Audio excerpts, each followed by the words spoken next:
Hello YouTube, it's Birdo Prey 5. It's Wednesday, March 6th, 2019. And we had well, I at least found some unfortunate news earlier today when I heard about our second favorite Canadian, Alex Trebek, unfortunately diagnosed with stage 4 pancreatitis. What? Excuse me, yes, stage 4 pancreatic cancer. Excuse me, yes, that's what I meant. That is obviously a bad diagnosis. And we wish him the best. He put out a YouTube video. We'll maybe take a look at it a little later. And he says he's going to fight it, and I wish him well. And Zethon is the first person to comment on the stream. Night Breeze, praying Alec recovers. Yes, we all are. And now that you say Alec, I think I've misspelt his name in not in the comments, but in the description. So I'll have to fix that. Why didn't I read your comment, Zethon? I think you can figure out why. And Thomas Potts, though he's not here in the stream, at least I don't think he is. Usually he's first. He uploaded, I don't know if it's his first YouTube video, but a YouTube video. I think it might be his first. Just minutes ago. In fact, I was watching it before I started the stream, and it is a short video, but you guys should go check it out. Let me put in the URL. I'm pretty sure this is the link to his video. You know what? Maybe I better check it before I paste it in for everybody. Yes. It is the link to his video. That's Thomas Potts' video, and he is, I believe, at the Smithsonian today in Washington, D.C., and he has close-up video of the original model of the original Star Trek Enterprise, NCC 1701, as used in the original series. Of course, it's behind glass. Richie Poole today uploaded a video, and I'll find his link, but his video was actually of the Galileo 7 restored, and that one you could actually go up and touch and open panels, and oh, it looked like a lot of fun. He was there with his family. So I don't know, today was the day to get videos of people actually touching original TOS spaceships. So that's pretty cool.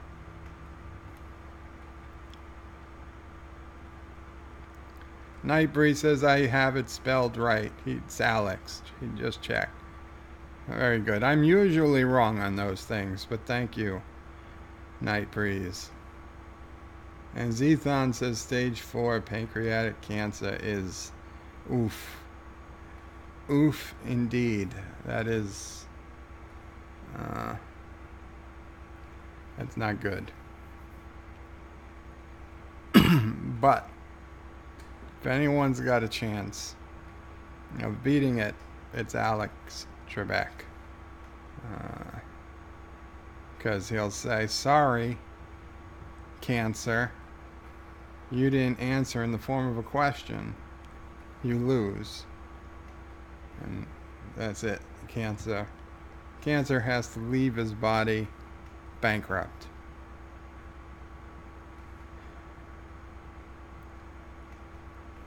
Damn it, Zethon.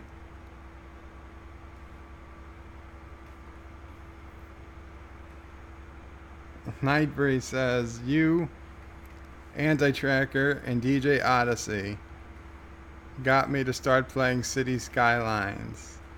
And DJ got me to start playing Nation States. Well, I got DJ to start playing Nation States. So I'm kind of to blame for both of those. And in fact, we will check on our Nation States nation in a little bit. Because it's been a while since I've been there. I have been having a crazy week on YouTube. I started the week at 200 subs. Last I checked, I was up to... Actually, I think I might have been less than 200 subs. And at some point, Anti-Tracker pushed in for the 200. I got to 207.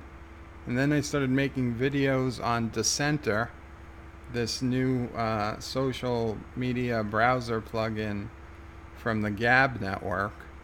And two of those videos quickly became two of my best performing videos. I'm at over 17 or 1800 views on one of them, and I was over 500 on the other. Last I checked, I was just a day into it. It's probably closer to 1,000 by now, views I'm talking about. And dozens of comments on both of them. They got re-gabbed, it's like retweeted, but re-gabbed from the founder of Gab. So it got pretty good traction on Gab. Of course, I got another 30 or so subscribers out of that, which was great. And I got some legit feedback from people who weren't trying to spare my feelings or anything, who posted their feedback on the Dissenter plugin for those YouTube videos, which was good. I mean, I definitely want to know, and it was nothing I was not expecting, or nothing that I didn't know. I mean, I know I speak slowly, and I know some people just can't deal with the time it takes me to say something. And sure, some people have me on 2x speed or 1.5x speed, and I'm happy, don't get me wrong, go ahead and do that. I mean, you can't do it on a live stream, obviously, because unless you start late. But on any of my uploaded videos, I play them back at faster speed. I don't have any problem with that. But other people are just like, I can't sit through this guy's voice. And like, he needs to cut this video back to 6 minutes from 14 or whatever it was. And you know what? It's valid criticism, and I'm happy with it, because frankly, the people who are in this chat are too nice to tell me some things, and that's good too, don't get me wrong. I appreciate it, but getting that raw, honest feedback does help sometimes. So I'm actually pretty cool with that. But yeah, I mean, I really got to think. I had some videos planned, and as much as I prefer doing Star Trek and those types of videos, I might do a couple more Dissenter videos just to I mean, it seems to be doing well. I mean, people seem to like it. But I'm not gonna, I was joking with Anti-Tracker, I'm not gonna go turn this channel to the right, heavy right-handed conservative, because A, I'm not that type of person, but B, that's just not what this channel is. Wow. My computer just made a noise, and it is so loud compared to Actually, I don't know compared to what. I've got the volume up high. I should lower it. But I've got headphones in, so that's why.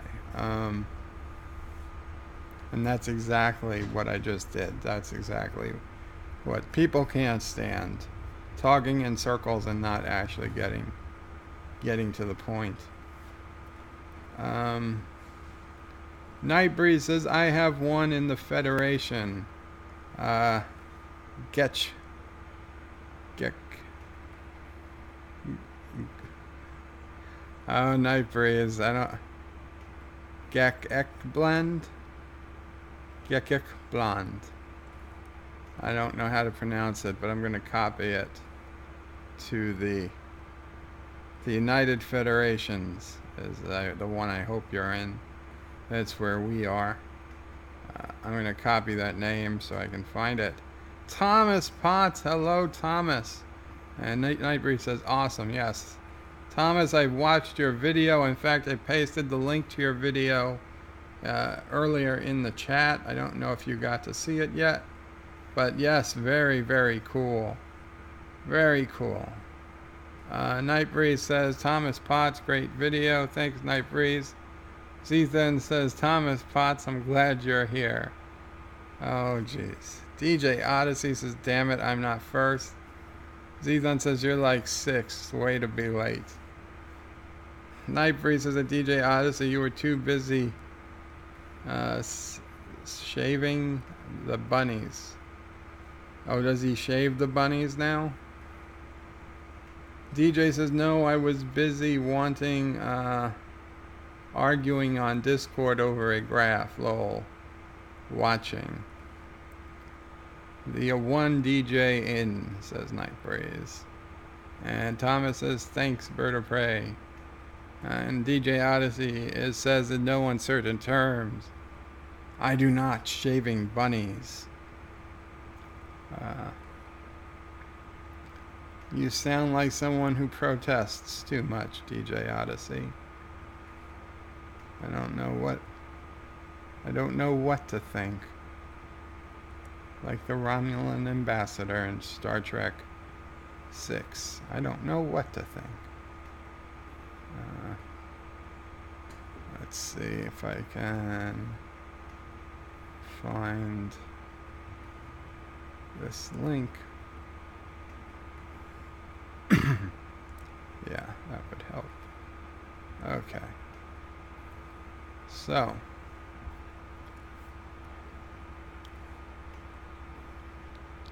DJ is unsubbed. Unsubbed, now it's even protesting even more. Okay. Let's check on the news and some things. And I've already brought up the biggest news. Okay, well, and of course the web browser is not showing because that was the one thing I was about to check before I started. And of course I didn't. There we go. There's our web browser. There is Thomas Potts's video, and I'm not gonna play it here, but you guys should all check it out. The original Enterprise model.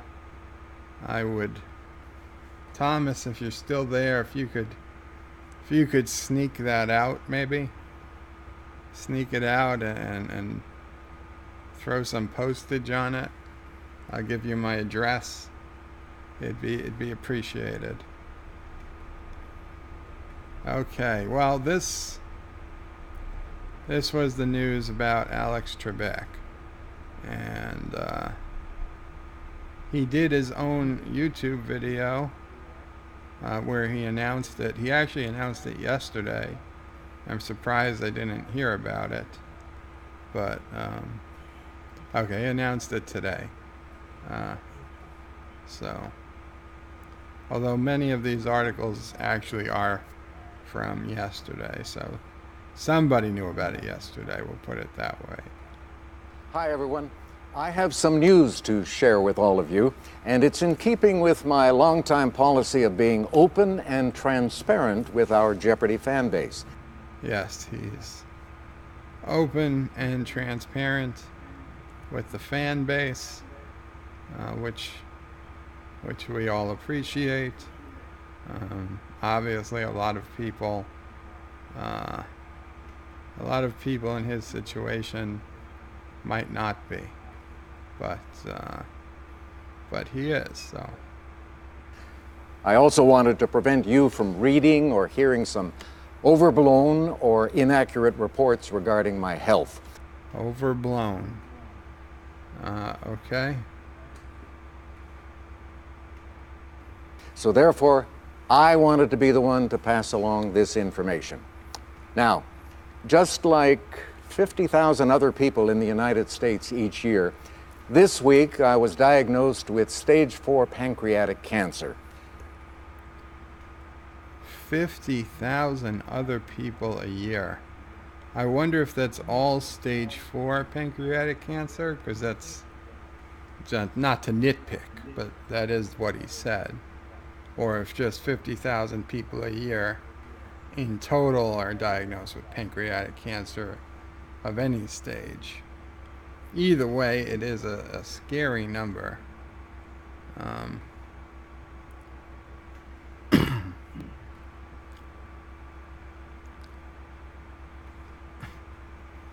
You know, you wouldn't think the pancreas was so important. I mean, they do have artificial pancreases, but I guess there's not a viable option for people with pancreatic cancer, especially stage 4. I assume at that stage it's already spread. But,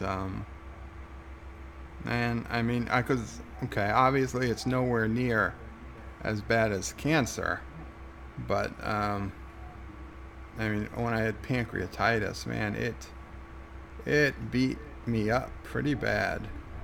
And, you know, there were some real concerns whether the pancreas would ever work again. And it's kind of hard to live without a pancreas.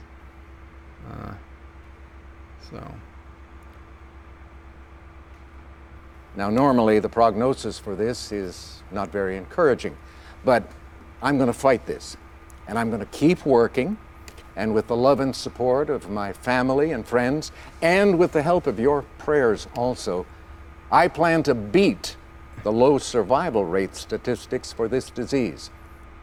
And I wish him the best of luck. He certainly has my prayers, for whatever that's worth. Truth told, I have to, because under the terms of my contract, I have to host Jeopardy for 3 more years. So help me, keep the faith, and we'll win. We'll get it done. Thank you. Ever the optimist.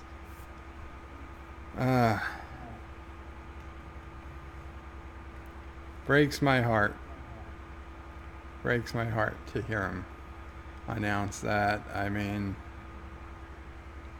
I always figured one day we'd see him step down from Jeopardy, but here's a tweet from Pat Sajak, host of the vastly inferior Wheel of Fortune. The Sajak family is deeply saddened to hear Alex Trebek struggle with cancer. Our hearts go out to him and his family, but there is no one I know who is stronger and more determined, and I would never bet against him. We and the entire country are pulling for you, Alex. Well, that is well said. I almost wish I was logged into Twitter so I could like it. And the top reply, I will take cancer survivors for $1,000. Who is Alex Trebek? And now I worry I spelt Trebek wrong. Okay.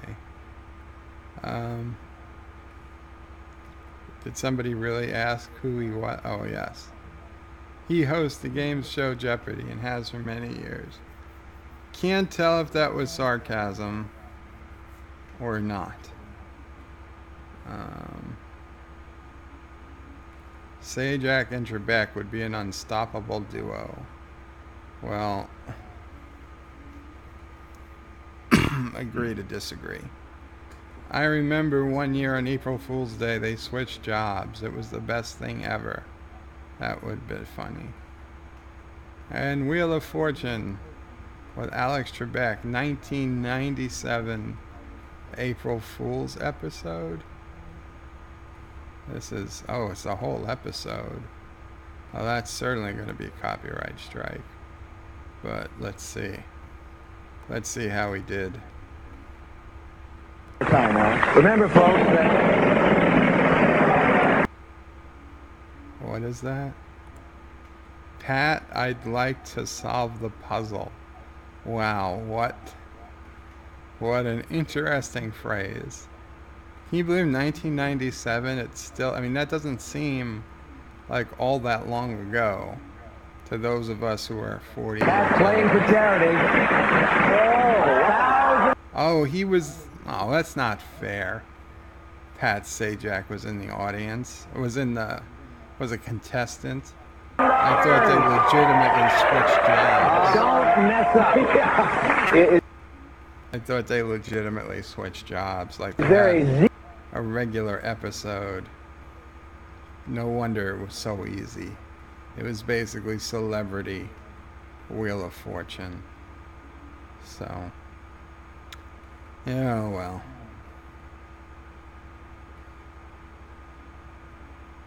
Yeah, I'll take things that make you sad for $1,000. You're dead on, Jennifer M. Brown, District Chair. JMB for 6DC. I don't know, Zethan. Is that somebody you should be voting for?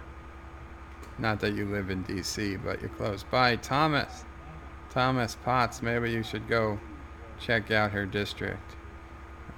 I know nothing about her except a single tweet. So clearly, she's a quality politician.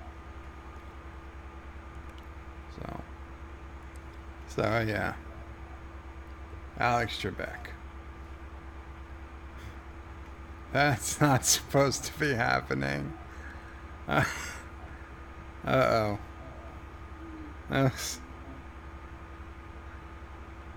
How did those... I should have just deleted those fireworks last time. I am so sorry, Mr. Trebek. That was not intentional.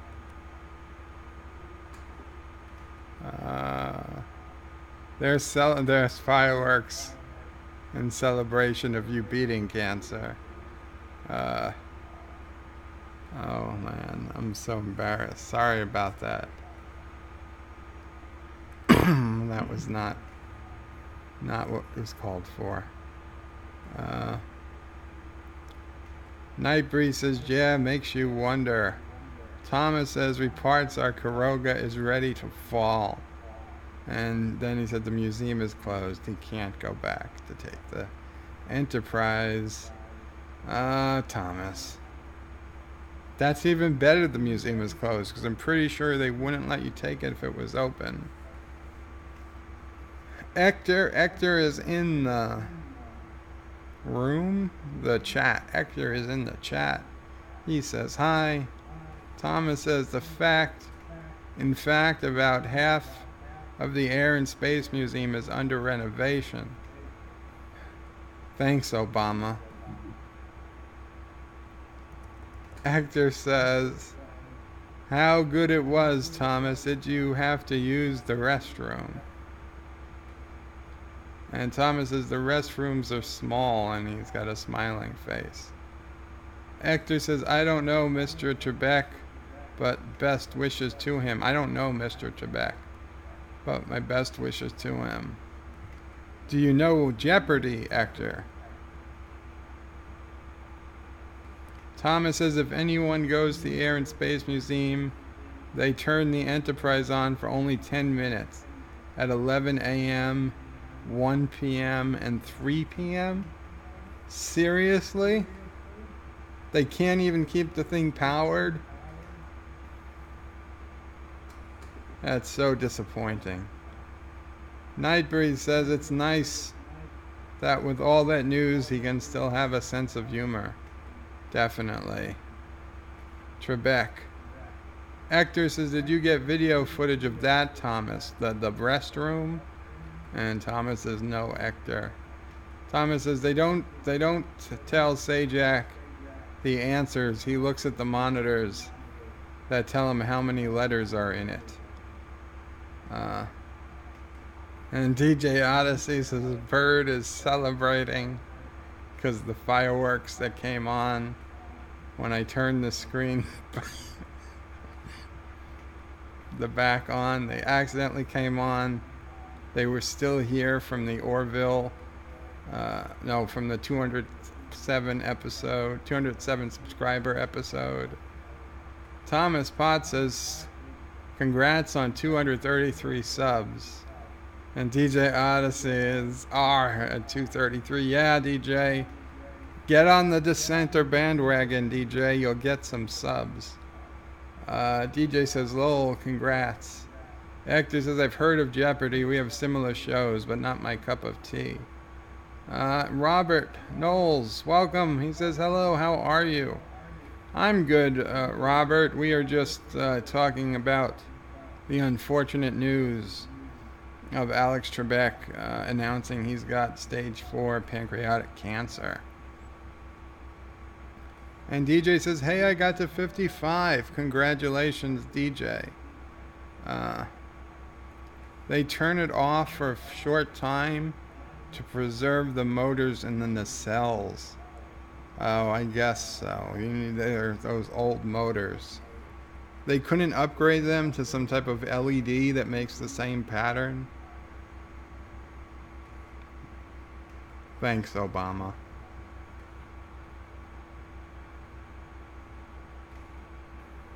Oh. Or they could have wired the nacelles separately so the other lights could have been on.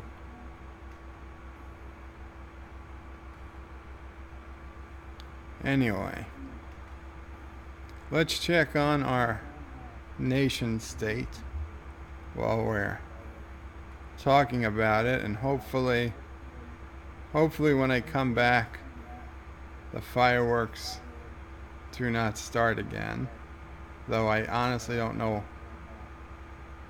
They might, because I don't know why they did in the first place.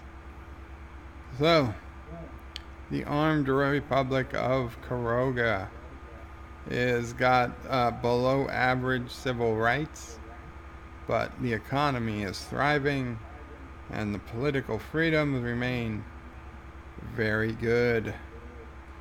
Look at that flag. It is the best flag in the game. We are now at 402 million population. Our capital of Kronos is a underground bunker city, impenetrable. Let's check our telegrams.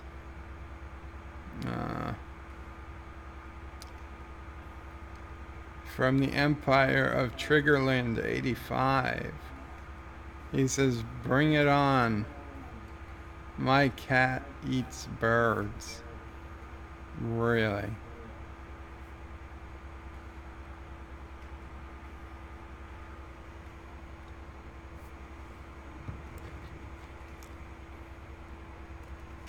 My bird eats cats. Ever seen a bald eagle? Well, the Karoga eagle is twice as big and 4 times as hungry.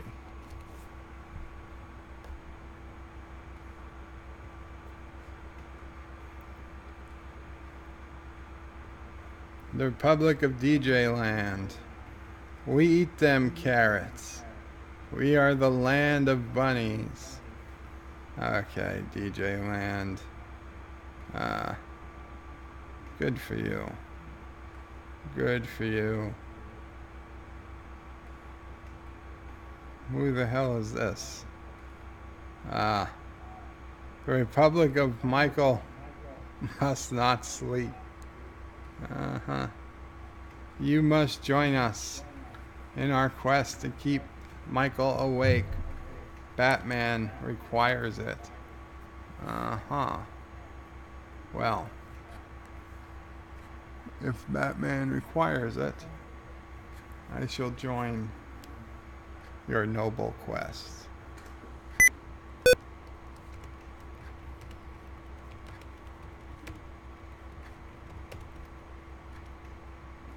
Is that really not how you spell noble? Noble quest.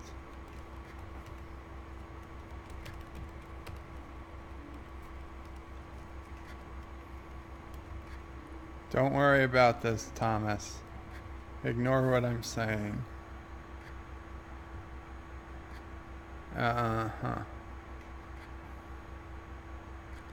The Republic of Warid Squarin.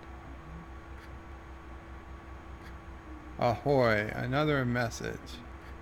Yeah, this is just garbage. Yeah, goodbye. We are the bunnies from Monty Python. Uh-oh. Well, those are a whole different type of bunny. You should have started with that. I was picturing happy bunnies. Monty Python bunnies, they must be wiped out. I believe I need some type of blessed hand grenade. So we're gonna get working on that. Let's check our issues.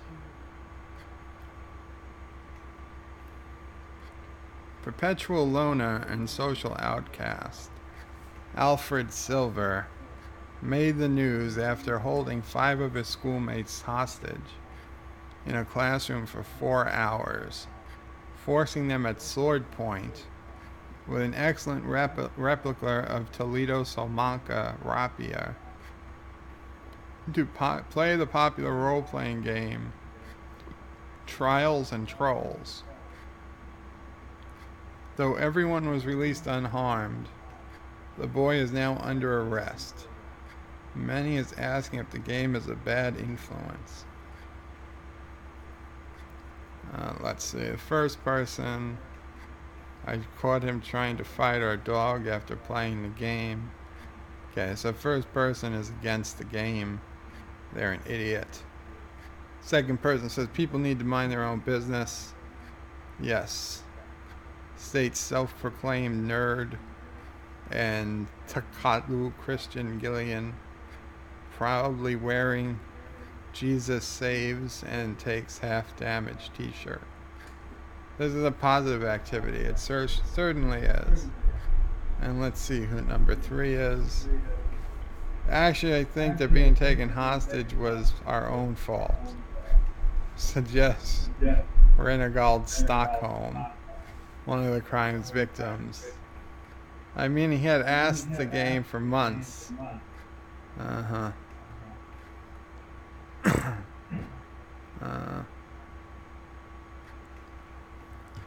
Yeah, okay. Clearly only number 2 is legit. RPG fans reminisce fondly about when people thought they were evil and dangerous rather than geeky and socially inept. Well, that's just the way it is. The Queen in Yellow. An undergraduate medical statistician, has stumbled across a weird occurrence.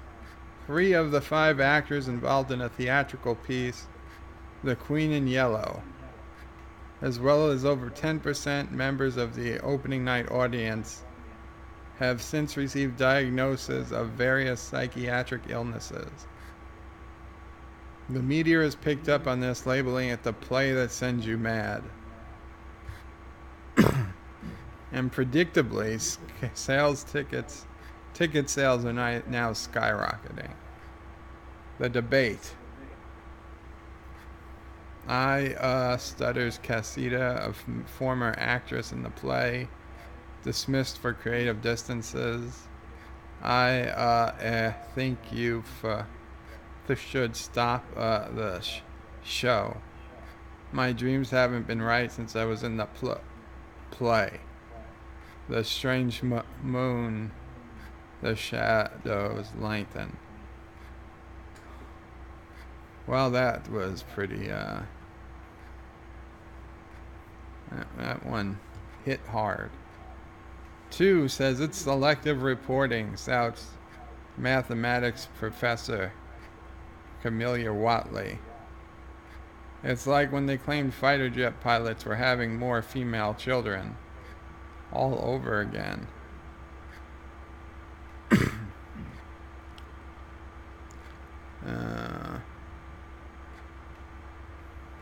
Yeah, that's just nonsense. But interjects excitable stranger with a queer narrow head, a flat nose and bulgy starry eyes. But this most important theatrical production shaggeth the roof. Please accept these free ticket. No. Alexa, play notification. On the notification from Amazon Shopping. For Joseph, a shipment has arrived,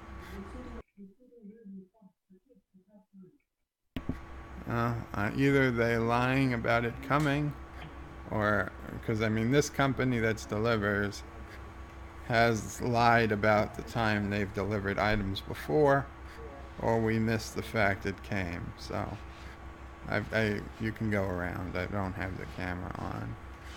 Mom will check outside if anything has come yet. Usually Sassy would have gone crazy had anything actually come. Thank you, Alexa. You saved the day.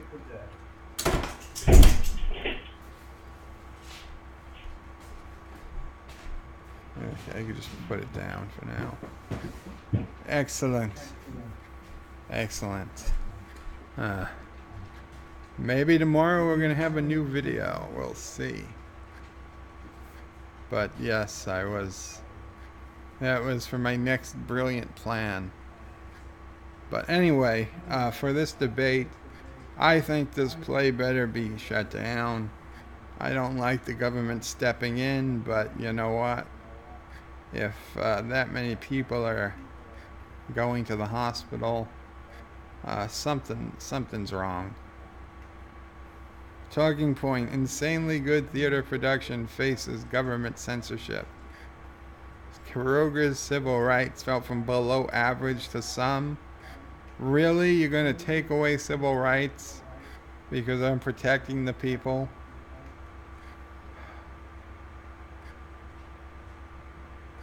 I know. Everybody says they're protecting somebody. But this seemed like a legit thing. An ongoing bloody civil war in nearby Maxtopia. I bet that's really Triggerland 85. The majority vilest community rebelled against a minority-led secular government, or the terrible history of human rights abuses. Some Violites from Kuroga traveled to Maxtopia to fight on the side of their fellow believers, and they are now returning home.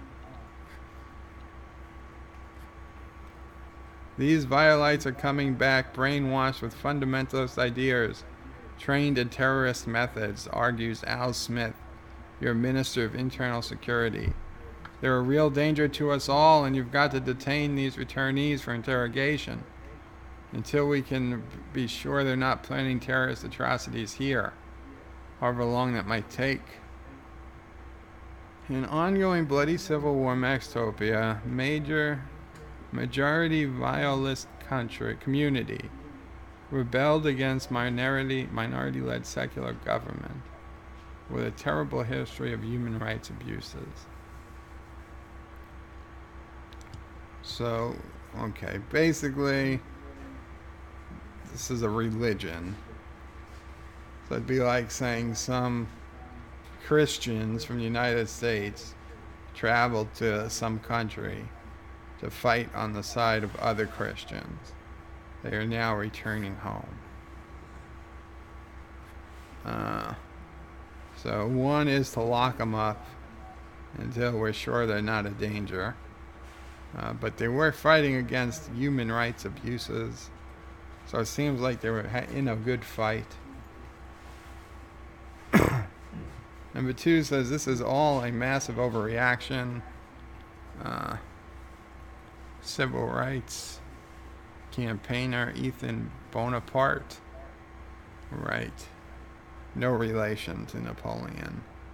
The violets are no threat to Kuroga. All we need to do is provide humanitarian aid for the victims of the Civil War.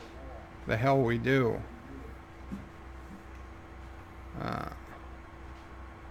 No thank you. Number 3 says this is pointless and says Quincy something. One of the more Belarus members of the general staff. The problem is clearly in Maxtopia. We should bomb the Maxtopian government until they agree to be nice to everyone. Then he pauses, looking confused. Or maybe we should bomb the rebels until they agree to be less fanatical. He pulls the map of Maxtopia out of his back pocket and shows you. Look, we got plenty of great targets we could hit. We could even bomb the big Topians to prevent them from entering the conflict. Let's just bomb all of them, eh?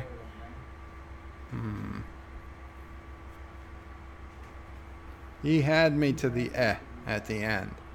Now I'm afraid he's Canadian. Gonna dismiss this issue. Licensing driving Kurogan's crazy. Your cousin arrived at your office this afternoon out of breath, deeply frustrated, and having to spend day after day filling out forms, only to wait 6 hours in a queue. It's called the line, buddy.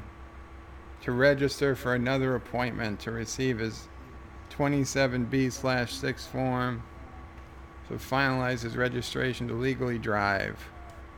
Wow.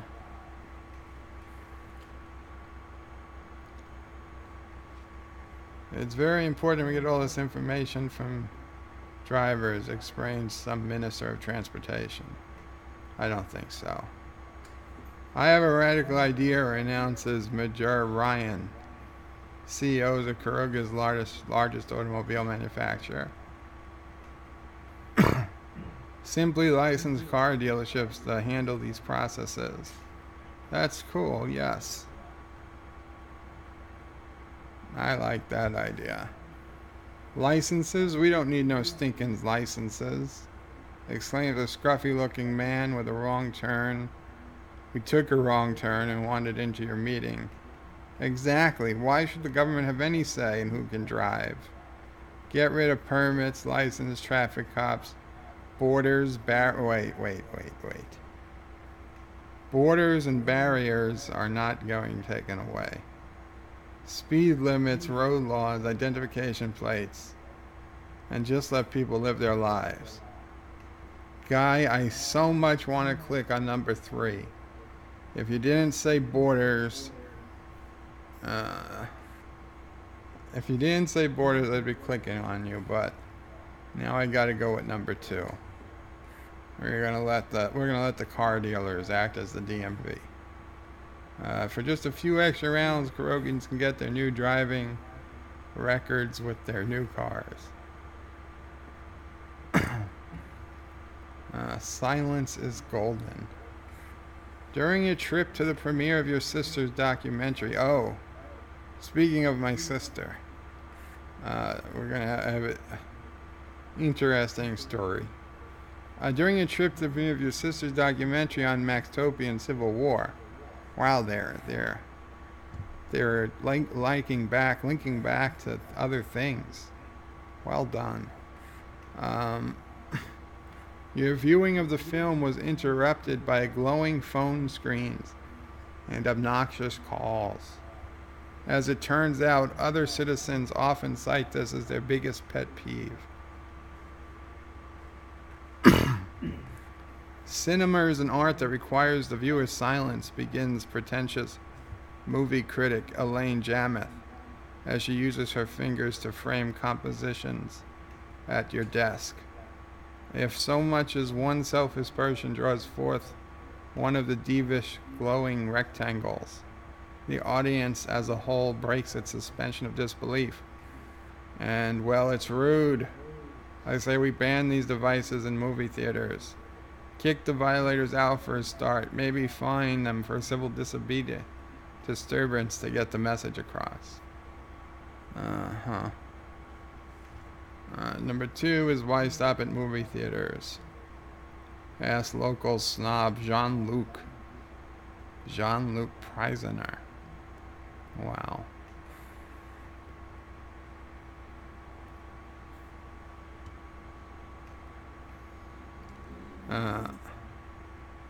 Mandatory etiquette training. No, thank you.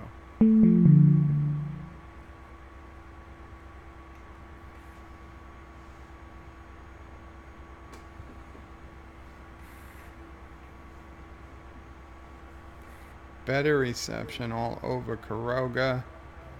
He doesn't know what Kuroga is all about. I got to dismiss this issue too. So, we've got 2 new telegrams. You really shouldn't make plans against me on the live stream. We will be prepared. That is how confident I am in Kuroga's ability to defeat the Republic of Bunnies. The Democratic Republic of Gakland. I'm sorry, I can't pronounce it. Qapla. May our alliance bring us both greatness. Indeed. We will drink blood wine in the capital of Triggerland and DJ Land. Qapla.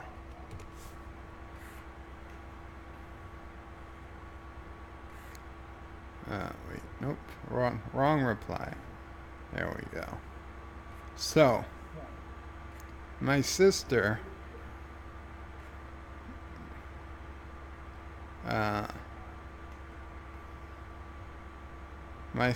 started an Instagram account for her 6-foot-tall Vermont teddy bear called Theodore. And the Instagram account is Theodore.Theodorable.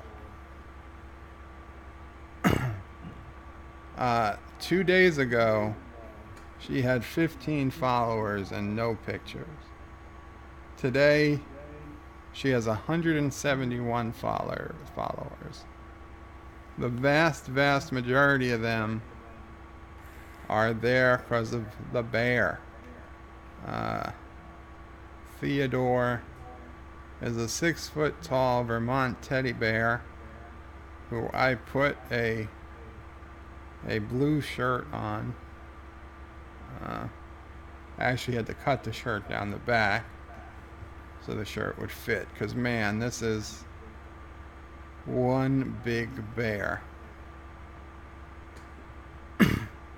Anyway, her plan was to take Theodore around and take pictures with him, because she's noticed people, dogs in her area. She's up to 172 followers. She's noticed dogs in her area that literally have thousands and thousands of Instagram followers.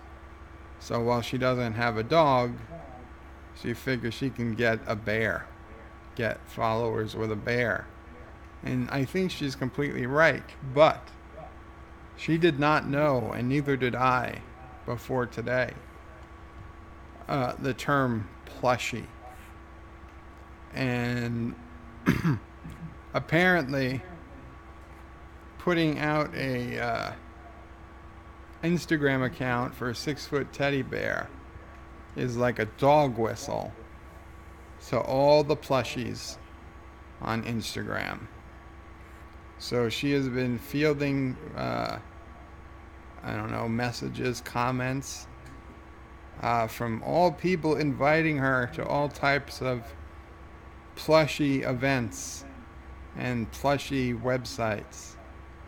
And if you don't know what a plushie is, I had to Google it. And when they compare it to a furry, you know it's in a bad spot. Not that I judge furries, but I judge. And apparently plushies are people who have a sexual fetish about having sex with stuffed animals or with other people dressed as stuffed animals. And there's all types of talking about how people have their stuffed animals converted to have genitalia, male and female. And it is some crazy, crazy stuff. Stuff she was not expecting and was in no way interested in. But yeah. So before you let your kid put up an Instagram account with his or her teddy bear, be aware the plushies are out there and they are ready to pounce. Oh. I'll be right back to the chat in a minute. In the meantime, here's a video of Qapla rum. This was the rum I was the project manager on, so to say. We didn't have the title at the time. Brand manager would be more accurate. But I was the engineer. But I ended up doing almost everything with this rum from start to finish back in around 2002 or so, like 2001 to 2003. My time at the Sydney Frank Importing Company. And it was a lot of fun, and the video will explain what Qapla is. And I'll be back in a minute or two, or when the video's over. It's a short video.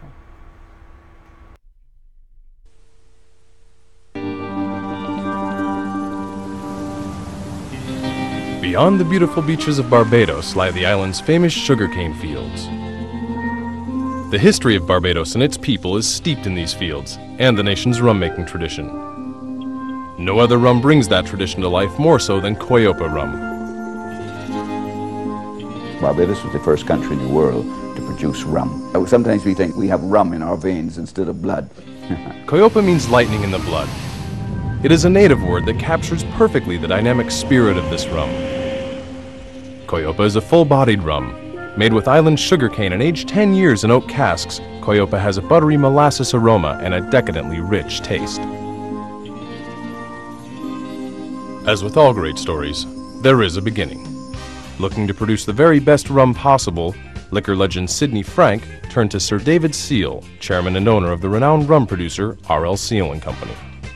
The Seal family have been in rum making and distilling since 1820. My great-grandfather, John Matthew Seal, he was a sugar planter. My grandfather, he went to work at age of 13, I think.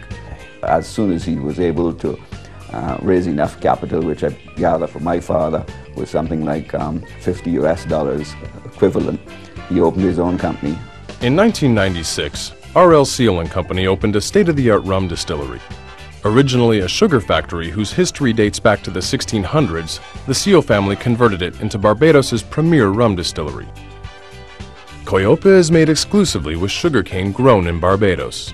The cane is pressed, and the rich molasses is mixed with fresh coral-filtered water from the island's deep underground lakes. The secret in rum making, you must have good water. This part of the island has the best water. You know, our water goes through coral, so our water is very, very pure and produces the very, very best rum in the world. After distillation, the rum is aged 10 years in oak casks. During this time, Qapla gains its character and depth.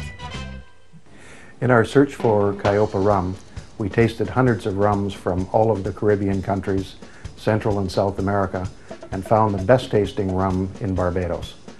We selected a 10-year-old rum from R.L. Seal to be Qapla rum. Qapla is a rum that can be enjoyed straight in a snifter, on the rocks, in a long drink with a splash of soda, or my favorite way is to have it with ice and a little bit of water on top. Makes a very refreshing cocktail. In a taste test conducted by the Beverage Testing Institute, Qapla emerged victorious in a field of premium and ultra-premium rums. Judges noted hints of toffee, praline, and roasted nut, and added that Qapla finishes with a lingering wave of fruity spiciness. When creator Sidney Frank dreamt of Qapla rum, he knew that only a very special bottle could contain this dynamic, charismatic rum. This is the important part. The bottle had to have as much character as the rum itself. The Qapla bottle activates each time it is lifted. The exotic dancers of Barbados move to the rhythm of the Caribbean kettle drum. The music, specially composed for Qapla rum, begins to play when the bottle is lifted so as to accompany the dance. It took years to develop this bottle.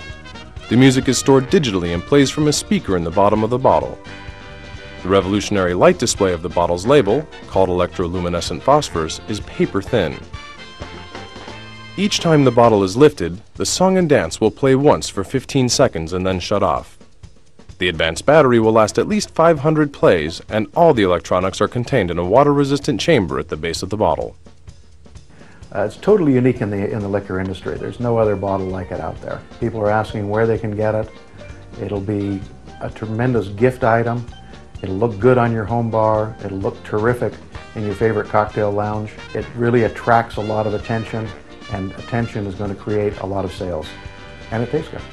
Qapla rum will change the back of every bar and revolutionize the shelves of every spirit store. Qapla is a different kind of rum in a different kind of bottle. Qapla is simply the best tasting rum in the world.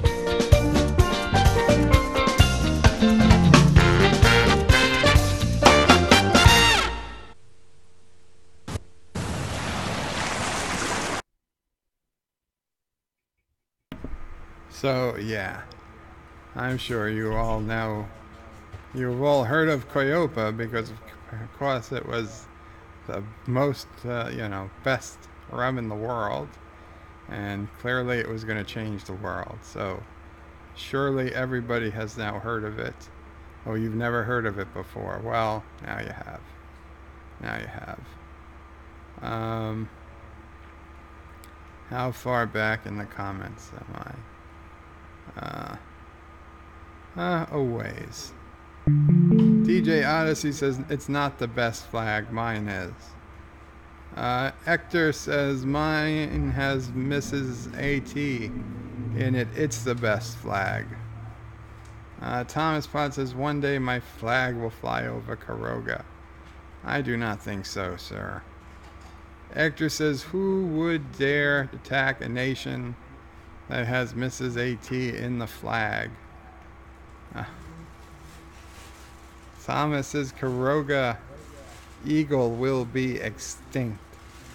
I don't think so, Thomas. The Karoga eagle could bite your head off. John, the former peasant, welcome to the stream. He says perhaps Waspinator would disrespect Mrs. AT. Not gonna speculate. Kinda did already, though. Hector says, I would love to see Waspinator's nation in that game. John, the former peasant, says, bunnies don't exist. Fake news. And Anti-Tracker says, first. At 7:01 p.m. 27 minutes ago. DJ Odyssey says, nope. Thomas says, Anti-Tracker, help please check Discord Enterprise model. DJ says, you are 11th. John the Farmer Peasant says, howdy, Anti-Tracker. Speaking of 11th, how many people are here? We do have 11 still watching. I would have thought for sure I bored people. If not by reading about nation states, then surely that rum video bored people away. I wonder how many we had before. Chief Cook says, hi guys, welcome Chief Cook. Thomas Potts says, Anti-Tracker. Person I asked about live streaming there had no idea what I was talking about. Anti-Tracker, just live stream. It's a government building, okay? Don't ask for permission. Ask for forgiveness. If you even have to, and I don't think you will. How can they stop you? What are they going to do? Throw you in Guantanamo Bay? No.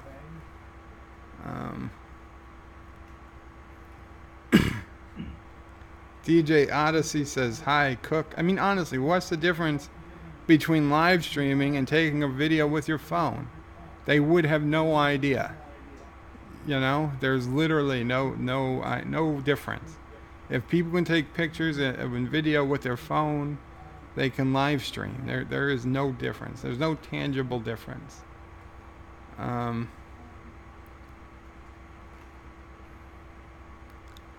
Hector says, Michael, Gary responded to you in his latest live stream.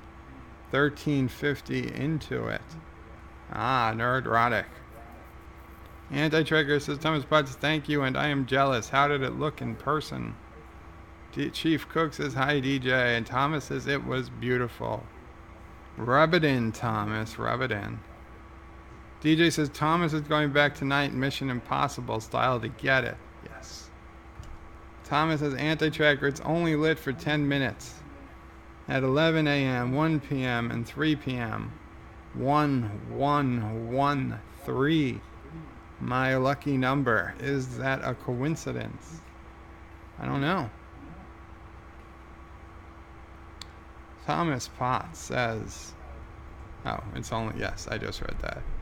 Anti-Tracker says, yeah, I know about that. They want to preserve it so they don't have to do another overhaul for a long time. Thomas says, don't you know that, DJ, things in museums come alive at night? Yes. It may fire phases at me. Alexa, play the Enterprise theme song. No. Alexa, cancel. Alexa, cancel.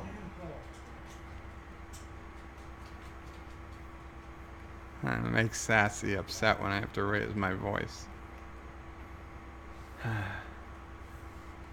No, that wasn't the Enterprise theme song. It almost sounded like Knight Rider, but it wasn't that either.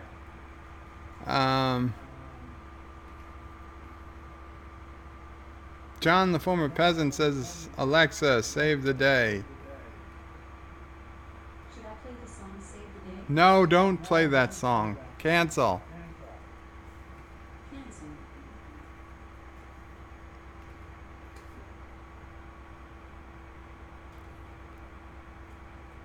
Play anti-tracker Uber chat number 8.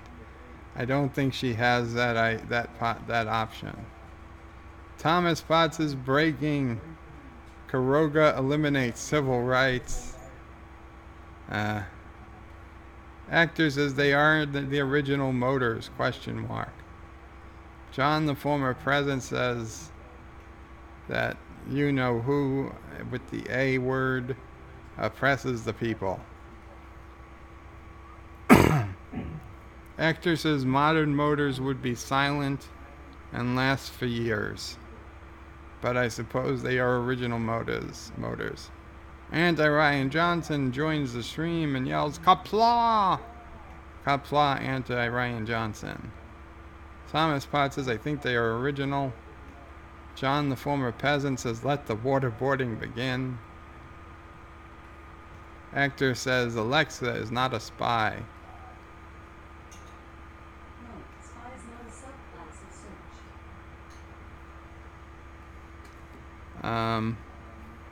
Anti-Ryan Johnson says hello to everyone in chat. Anti-Tracker says, actually, I think they are new. They're new engines. Okay, I'm not going to say the A name anymore. Cut all ties with the NSA. Actor says, I heard them being used in an old video and they were loud. John, the former president, says Bellicose, member of General Staff, is probably, is what it probably says, Geyser.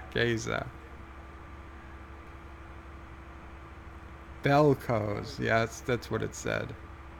Don't be sorry, John. I don't mind. I do not mind being corrected when I'm wrong. It's the only way you learn. Well, there are other ways to learn, but you do learn.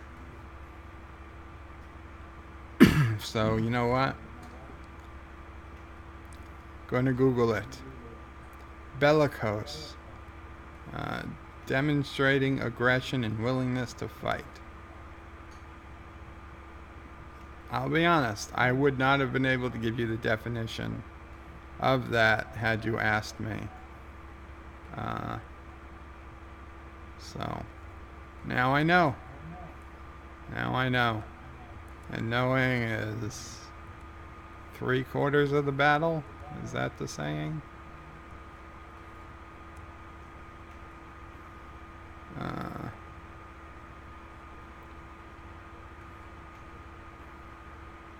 And I lost the comments. Oh wow. There's quite a bit of comments still to go.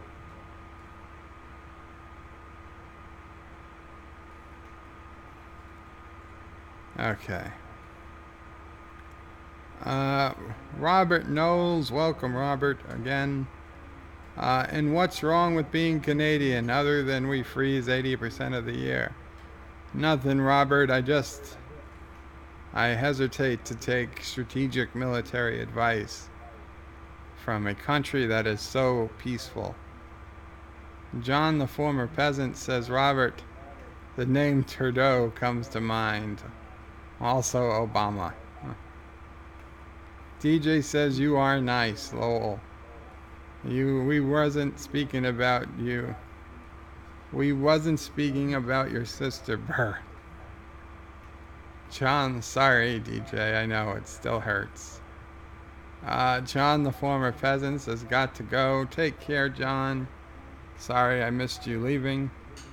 Nightbreeze says, no, DJ Odyssey, not everyone is a dictator who wants to control where people can take a leak. Wow, is that really what he's doing? Nightbreeze says, have a good one, John, the former peasant. Thomas says, I'm going out to dinner. I'll try to watch later. If you're gone, good night, Birdo Prey, and everyone. Good night, Thomas. Yeah, I have a feeling I will not be streaming by the time you're back from dinner. But do enjoy. Maybe you'll see a famous politician. And you can put in a good word for the Bird of Prey 5 channel. Maybe we can get it carried like C-SPAN. In fact, maybe we can get it carried in place of C-SPAN. I guarantee higher ratings than C-SPAN 2 if we replace C-SPAN 2 with the Bird of Prey 5 channel. I'll do 12 hours of new content a day. Very, very reasonable rates. And like a wink wink, I won't get taxed, wink wink. And nobody will care about the fact I'm not going to pay taxes. We'll have kind of a backroom deal going. And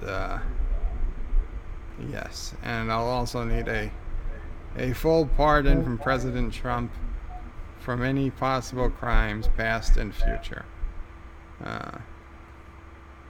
Just throw that in. Just to be safe. DJ says, see ya, Thomas. Hector says you will dine with a senator or something. He might. TJ Odyssey says he's got a date with AOC. Good for him if he does. Get her. Never mind. That would be bad. Well, we know she knows how to make a drink because she was a bartender. We don't know if she drinks a lot. Robert Knowles says, really, Trudeau? Low. Trudeau. I see Trudeau and raise you Crosby and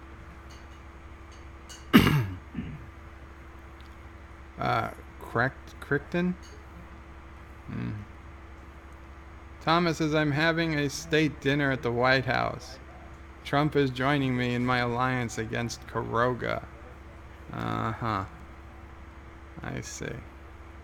I see where this is going, Thomas. I also knocked off my headphones.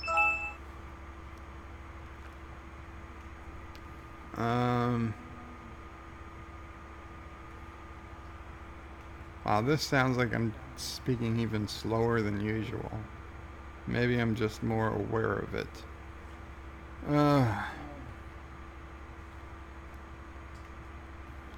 Hector says 6 foot tall teddy bear.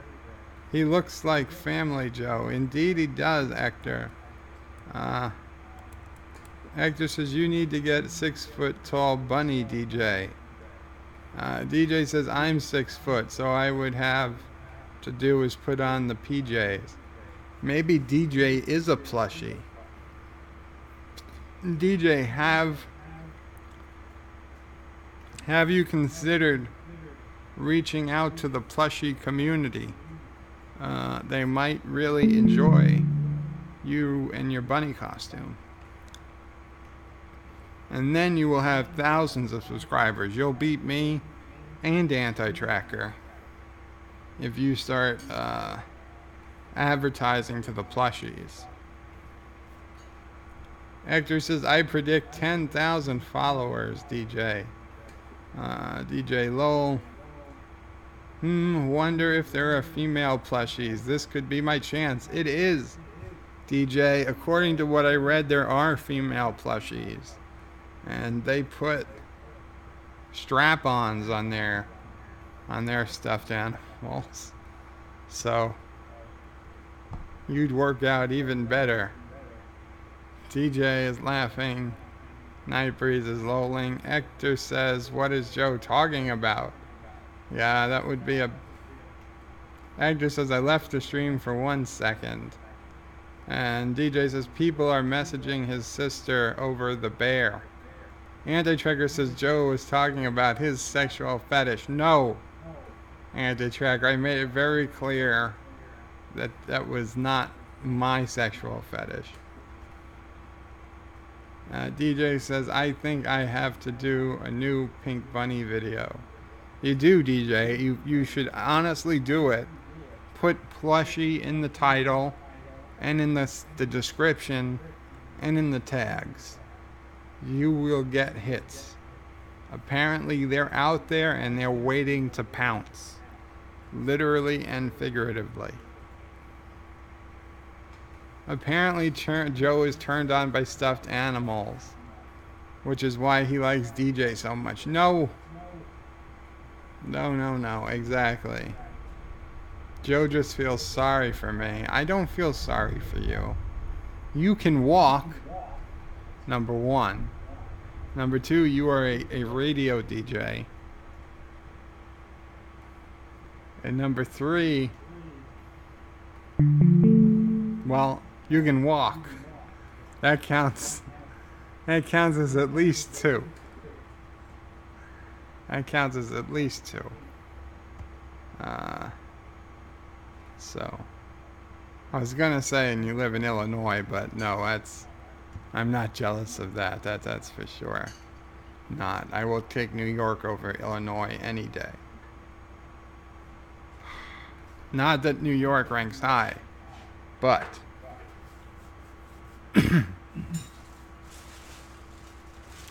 and plus, anti-tracker, you know, my heart is already with my Jeep, not with any teddy bear. Anti-tracker, that is what he whispers in your ear while he is plushing you. Oh God. See, anti-tracker, this is why you don't get invited back to Trek Yards for months at a time. Robert Knowles at Anti-Tracker Picard. Fire at will. Worf shoots the first officer. Yes. DJ says, keep it up. He could put a meteor down today. Lol. And DJ Odyssey says, damn it, Joe. Now I want a drink. It's not my fault. Anti-Tracker says, our water was recalled. Did he just say that? Roasted nut. Fruity plushie. What? Furry plushie. DJ says, man, I will stick with my Bacardi. Oh, the Qapla. Yes, well, it was a good rum. I had so many stories. Trip to Barbados, 2 trips to Barbados out of that. One trip was just for the photo shoot to make that video. We spent 2 days there. We got a private tour of the underground caverns of Barbados. They closed the caverns to the public just so me and like 3 other people could go. I wasn't even the photographer. Me and like the 3 photography people could go take video in the caves just for, what was it, 5 or 10 seconds of footage of Qapla in the underground caves. But meanwhile, we spent half a day down there, and they closed the site to no other tourists were allowed. And from what I'm told, we were the first cameras allowed down there in 10 years. They don't usually allow cameras down into the area, but David Seal, Sir David Seal, technically, you know, he had connections, so we wanted to film there. We got in, and we didn't even make plans ahead of time. This was all done the day we landed. Barbados is a nice country. The one thing they did lack was a McDonald's. They were quite happy about not having one, I gotta say. The taxi cab driver I had went on and on about how we were the only island at the time anyway, where McDonald's had opened and had to shut down because nobody was going to McDonald's.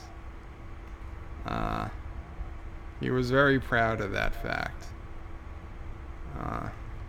The first time I was there, oh, this was a terrible story. But Bill, the guy in that video, also a Canadian, very nice guy, by the way. I forget his last name, but how can I forget his last name? He was the vice president of the company. Well, whatever. It's probably better I don't even say his last name. But the vice president of the company from that video, Me and him went down to Barbados the first time to check out the distillery.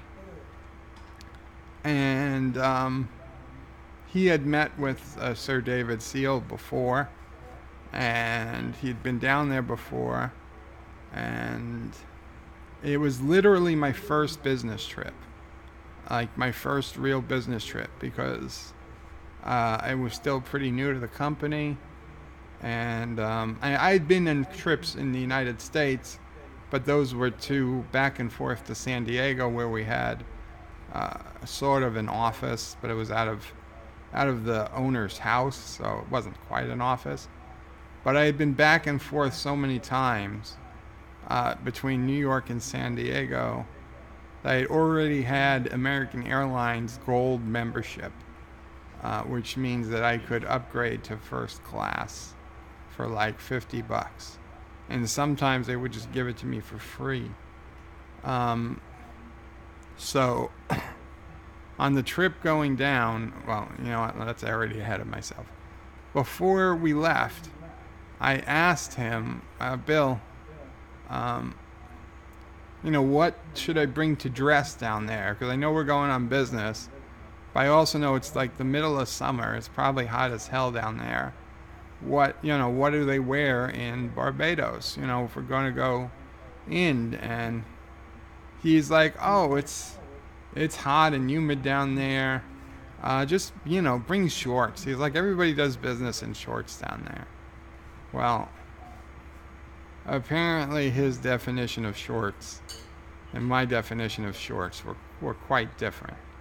I'm quite happy I brought one pair of khaki pants and one decent shirt, because that's basically what I had to wear the entire time I was down there. At no point would it have been appropriate to be dressed in shorts for any of the time we were working.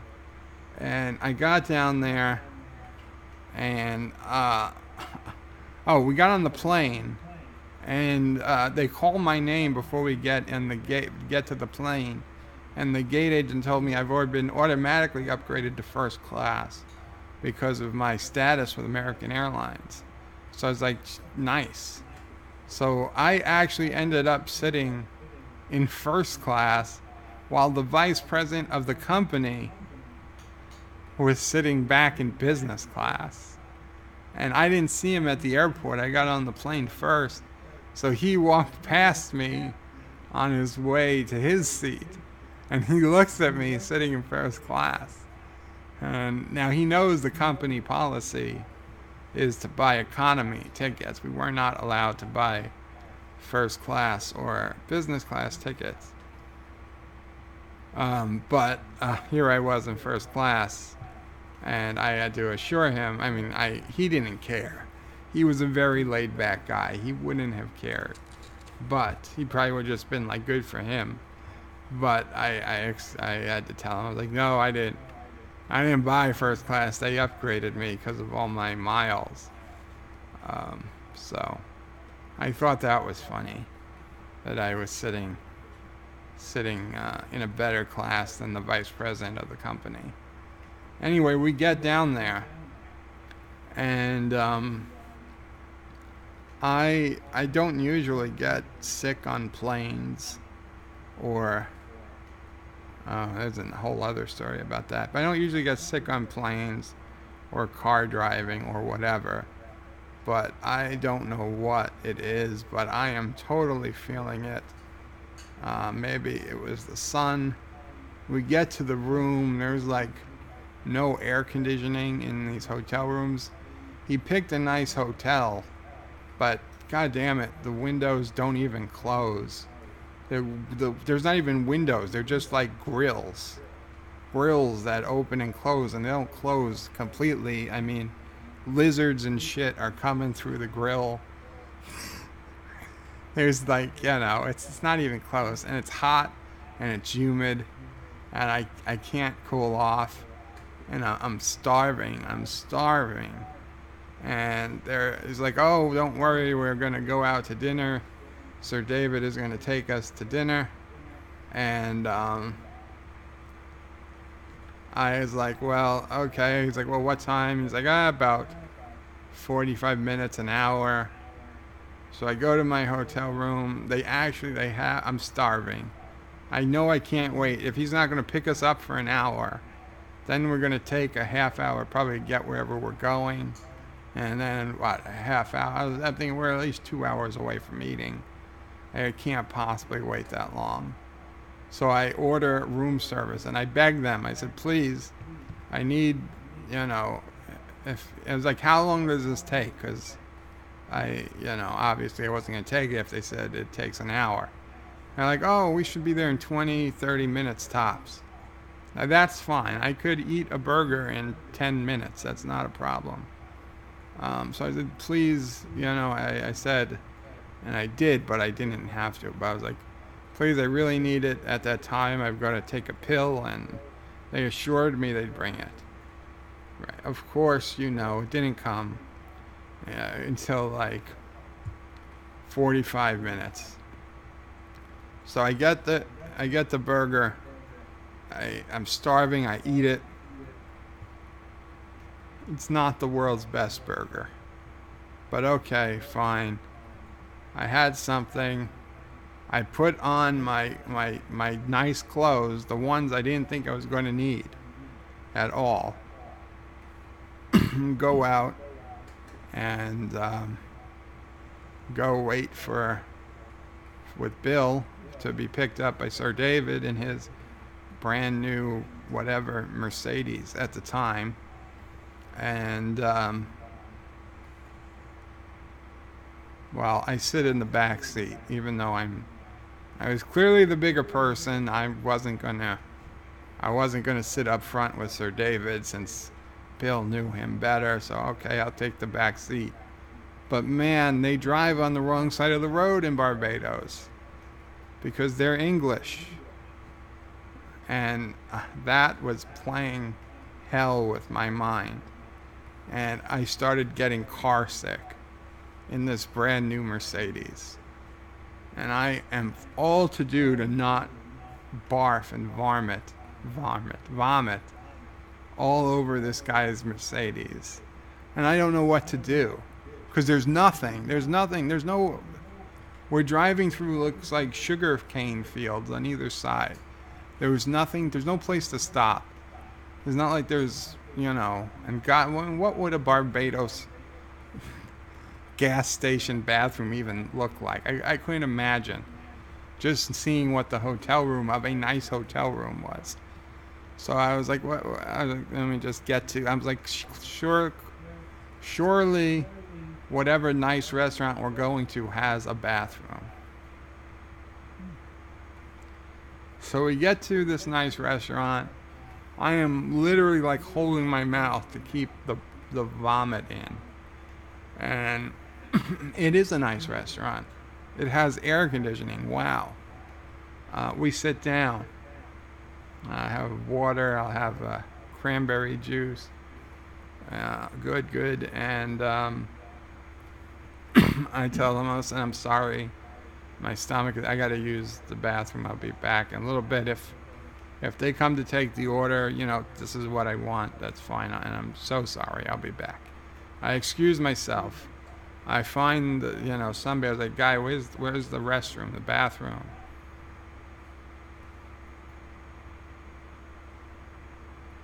Outside, down this path, around the tree,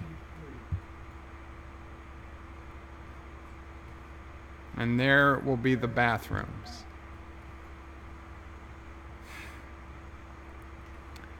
Yes, I did not like that. Outside, around the tree, down a path that's literally maybe 4 feet wide with vines and shit on either side. Like I was just waiting to walk through a spider web or something. And for as nice as this restaurant was, I could smell the bathroom 15 feet away. There's no air conditioning in the bathrooms. There's these stupid vents, windows like they have in the hotel room. that's completely open to the outside. And at least they were flush toilets. But the smell of the bathroom mixed with how bad my stomach was already, I did not make it to the flush toilet. Comes out all over my one nice shirt. And it stinks in this place. I mean, and it's like 90 degrees and humid as heck. I go to the sink and I literally take off my shirt, and by, some luck, this particular material was water repellent. So it didn't do much of a stain, and I soaked the entire shirt in the sink. And I wrapped it, and now it wrinkled to all hell, but I got it clean enough. And I was waving it for like 5 minutes, because luckily the water doesn't soak into this particular material, and it was mostly dry. I had an undershirt on. I always used to wear like a white t-shirt undershirt. So I had the undershirt on. So then I put the shirt back on over it. I mean, it was still damp, but I felt tremendously better after vomiting up that burger or whatever I had eaten at the hotel. And I don't know how long I was gone for, a half hour, maybe longer. It was noticeably long. And I finally mosey my way back in, and like they already had their food, and they're looking at me, and I think I had my shirt tucked into my pants when I left, and I came back, and obviously I didn't tuck them into the pants because they were still damp, and I was like, I'm so sorry. I was like, I'm fine. I just had a I don't know what I called it, a travel related incident or something. Anyway, we ended up eating dinner. It was good. But that was like my first impression I made on Sir David Steele, which we didn't see again for the rest of the trip, because it turned out his son mostly ran the distillery at that point. So the next day, when we were actually at the distillery, it was actually his son we were dealing with. So of course, though, seeing what people were wearing, and I basically I let the shirt dry overnight. I think they had an iron in the room or something, or did I?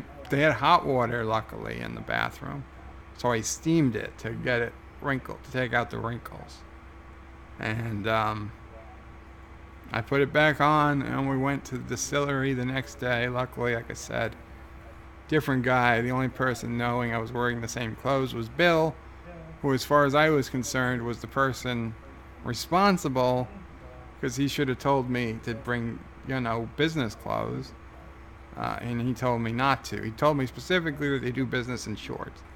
And bullshit, Bill, you didn't bring any shorts. You brought business, you brought business attire. Everyone was in business attire.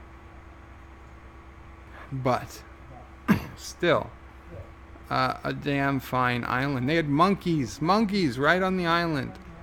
You didn't want to get too close to them, but they'd come close to you if you let them. Yeah, very cool. And then the second trip had no Bill. It was just me and the video team, so that was a lot more fun. Always remember the advice from the taxi cab driver. He's like, yeah, American, huh? I'm not even going to attempt to put on the accent of a native Bahamian? I don't know. Bohemian, I guess. But I was like, yeah, you're Americans. He's like, you be careful when you cross the street. He's like, a lot of you die. I'm like, what? It's like, yeah, yesterday. It was like last week or last month, a Marine was killed. Like, Marine was killed. I'm thinking, like, what, somebody shoot him? He's like, no. He's like, you guys look this way, to the left or whatever, or the right, whatever. When you cross the street, looking for the car because you think it's coming that way, but the car is coming from the other direction. So yeah, he was absolutely right. If you try to cross the street, you just instinctively look in the direction you expect the car is coming.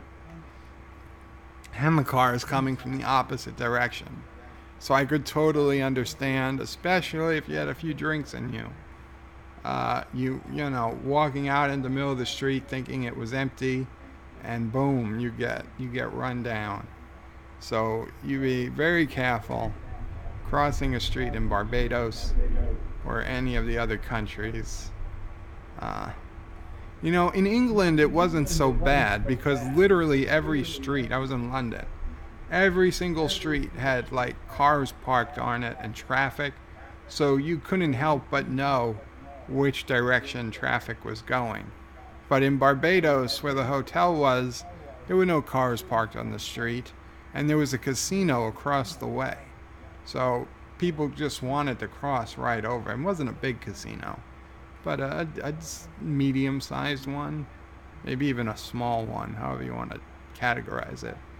But so people would just cross the middle of the street, and yeah, I could totally see looking left and the cars coming from the right, and it would have been a bad day. So you know what? I just didn't cross the street because I didn't need to go to the casino anyway.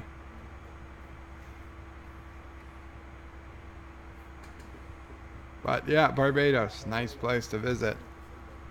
Definitely, if you ever go, get to those caverns. They are interesting. In fact, people would release goldfish in the water down there, even though they weren't supposed to. They were like, be on the lookout for goldfish, and sure enough, there were some. Anyway, oh wow. B. Claret, new to the stream. Welcome, B. Claret. I don't know if you're still here. Obviously, I've been going off on a tangent for 40 minutes. We are ways behind, but welcome to the stream. And Ryan Johnson says, great, now I have to get to drink. B. Claret says, Hallmark Tech. Well, it was a I'm not going to say a gag. What's that word?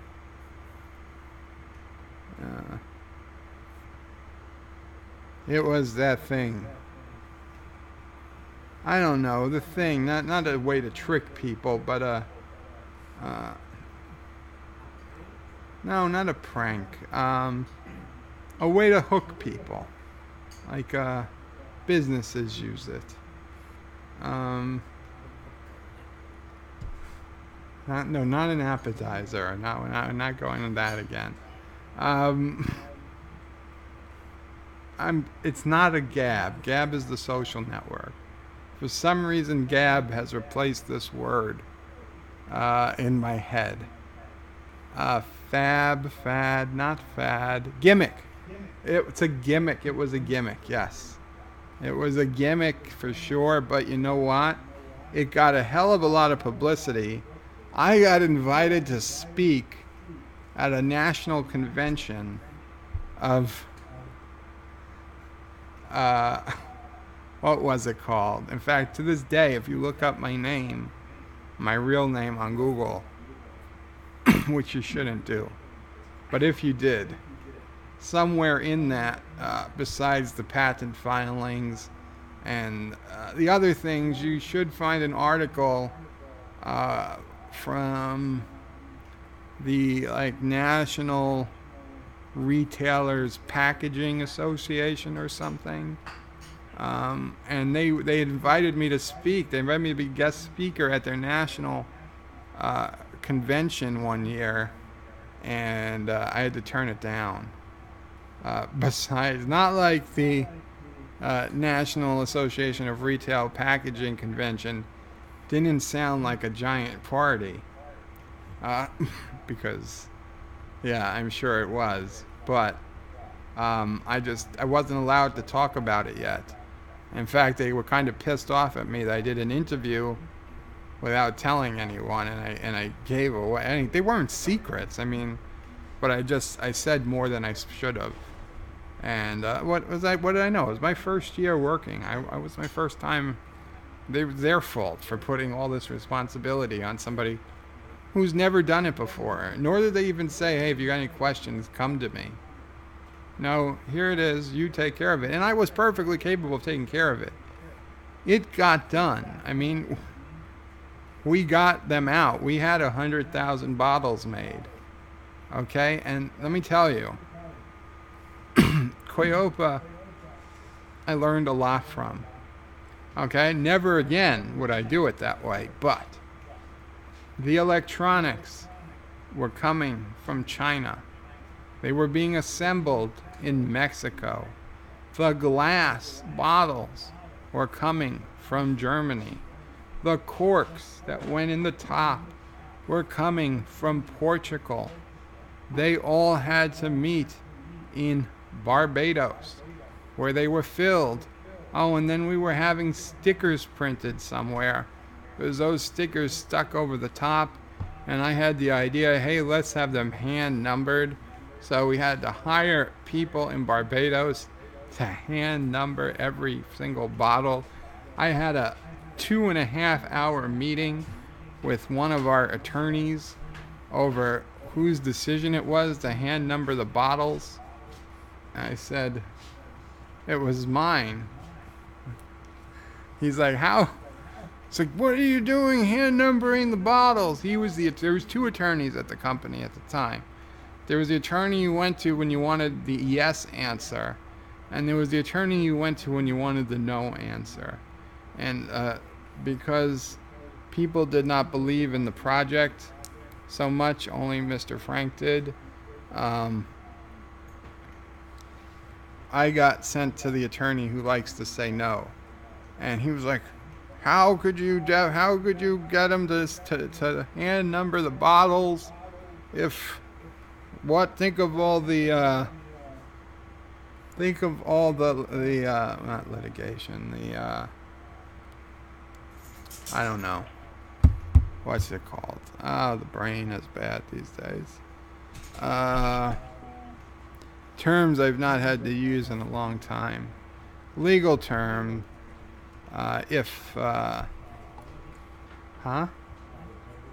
liability? I don't know. It's like liability, but something. We'll say liability. Maybe that was it.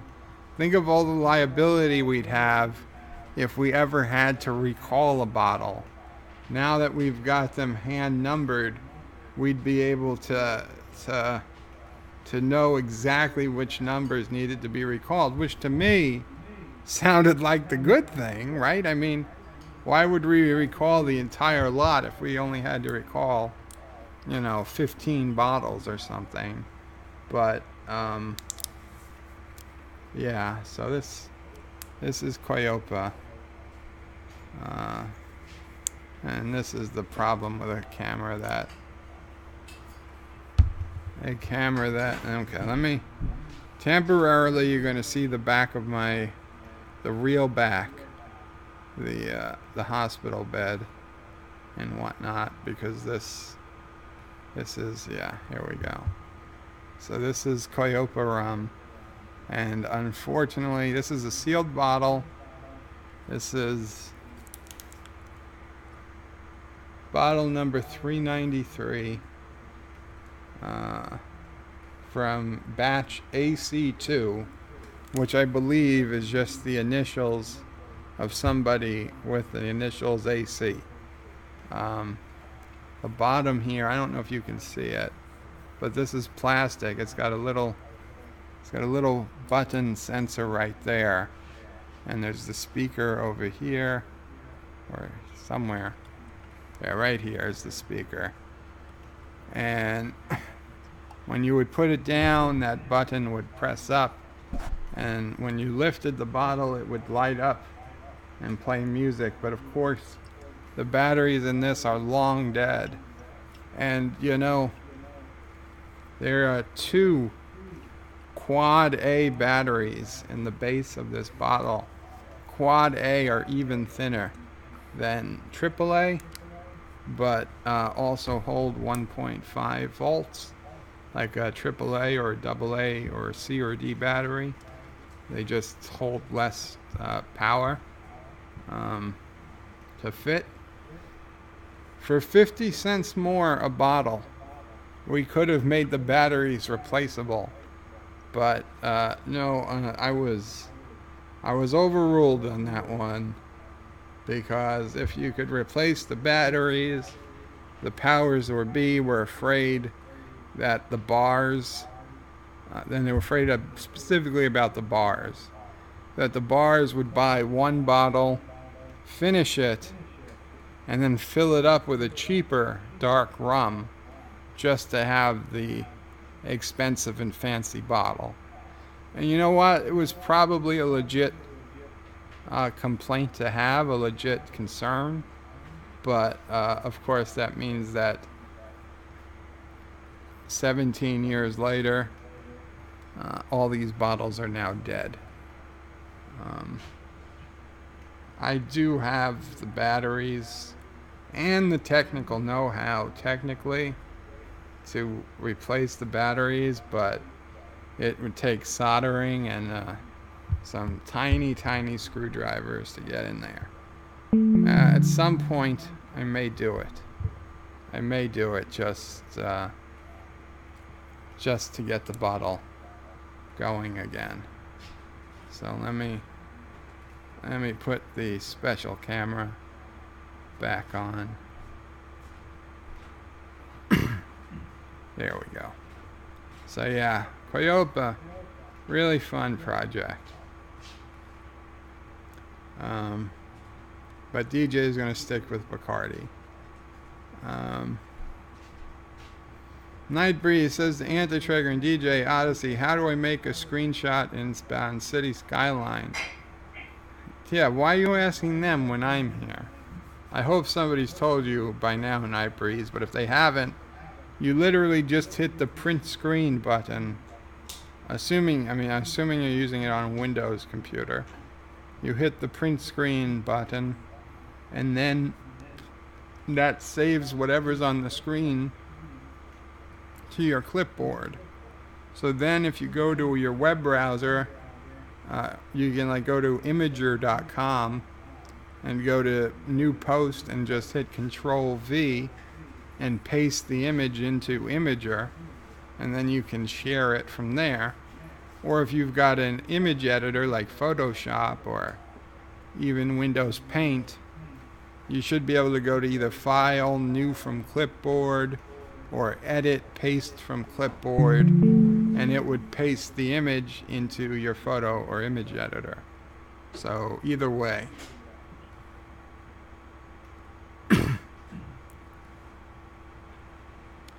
John Araki, Qapla, John, welcome. DJ says it's been a long road. Anti-Traeger says I know the Trebek story is sad and all, but does it not look like he is standing behind Joe thinking, what the hell am I doing here? It probably does. DJ Odyssey says, lol. DJ Odyssey says he's looking up, realizing Joe has no pants on. He'd be correct. I technically do not have pants on. That said, I'm not naked. Do I have a pimple? Is that a pimple? It's something. I'm just gonna look this way from now on. I technically don't have pants on, but I am covered. We'll put it that way.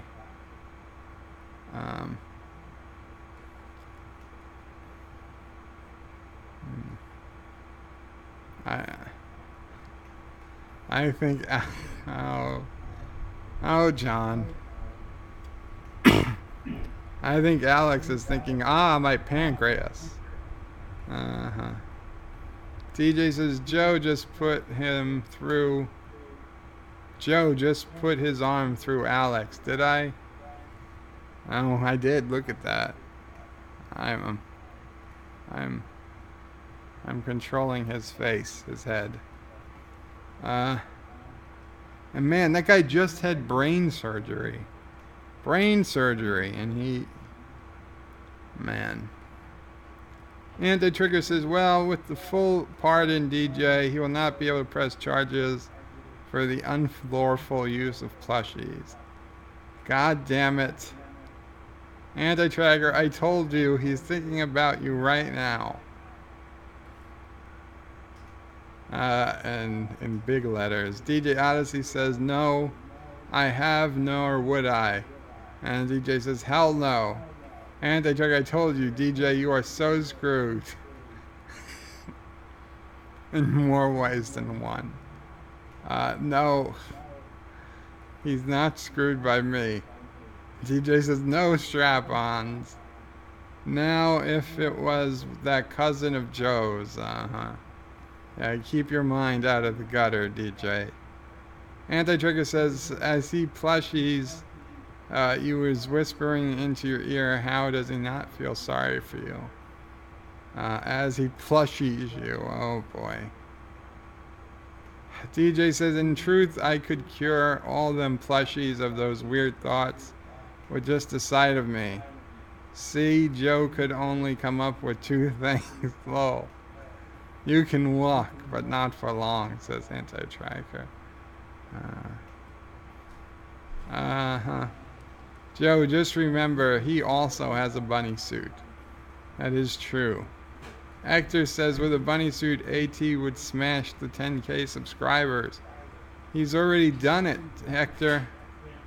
And DJ says, Hector, he has one. Chief Cook says, hey guys, I'm back. Welcome back, Chief Cook. Hector says, I knows, but he doesn't use it. That's true. He uses that black t-shirts only as an emo.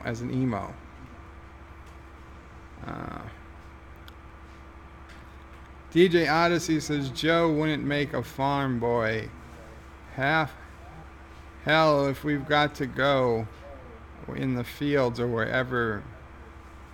Joe, you wouldn't make it as a farm boy. Half the time we'd go in the fields or wherever. Well, okay, but I wasn't on a farm. I was on a highway in a Mercedes. Hector says Joe is frightening the gentleman behind him. Anti-Trekker says Trebek smells the bathroom. Hector says I'm happy not to be paying attention to Joe. DJ Odyssey says Joe, you're the only person I can think of that could keep all his viewers turned in while talking about vomit. Well, we're actually up a viewer. It's 12 now. You're probably right, DJ. But does that say something about me or the viewers? Hector says, oh, Norm of the North 2 is in our cinemas. AT should see that instead of Captain Marvel.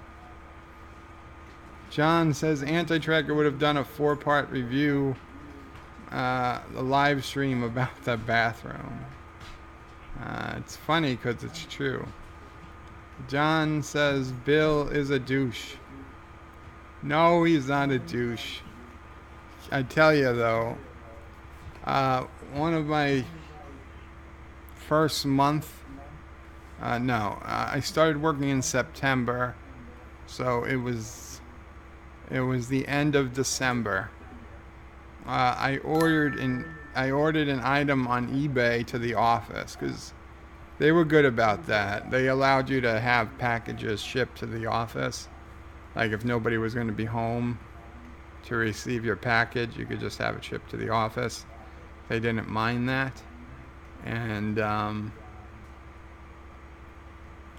I ordered something off eBay. It was a violin. It was a birthday gift for a friend, and I was waiting. It was supposed to come. Never got noted. Didn't come. Like a day went by. 2 days went by. And then I'm passing Bill's office, and he's playing a violin in his office. And I stop, and I back up, and I look. Like, what the hell's the chances? And it looks exactly like the violin I ordered. So I go into his office, and I said, and I was only there 2 months. This was my first job out of college. I still didn't, I'd yet to have any real sense of confidence. But I had to go and see what was going on. So I said, Bill, I didn't say Bill, I said Mr. Whatever, probably. I said, did you just get that violin? Because it looks just like a violin I ordered, but I never got it. And he said, no, this violin came to the office, but it wasn't addressed to anyone. I was like, oh, did it come from so-and-so's eBay seller? He says, yeah, is it yours? I said, yeah, it is. I ordered it. I told them to put, I had my name on it. And he was very nice. He gave it right back to me. He's like, yeah, no, the mail guy had it. He didn't know what to do with it, so I took it.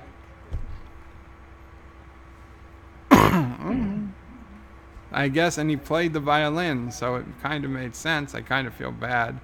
I hope he had his own violin. I mean, the man owned, besides being a vice president of the company, he owned a chain of bagel stores, and he had sold his company to join the company that he was part of. So I'm sure he had money if he wanted a violin. In fact, I'm sure he probably had a much nicer violin at home, as this was a fairly cheap violin. But yes, so the new violin I hoped for was slightly used, but still made a very good birthday gift for the person. But no, Bill was not a douche.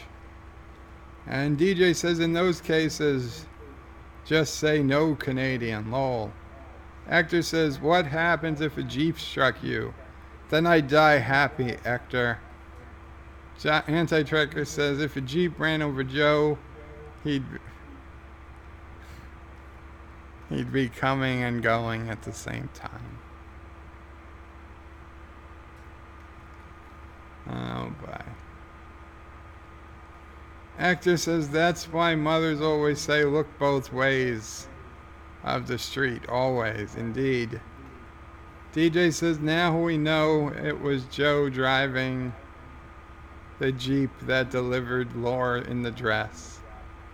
Anti-Trigger says, very true, the secret is out. I've never been to Portland, I can tell you that with all honesty. Hector says, well, prostitution is a mob institution, only because the government makes it that way. John says, gimmick. Yes, gimmick, you got it.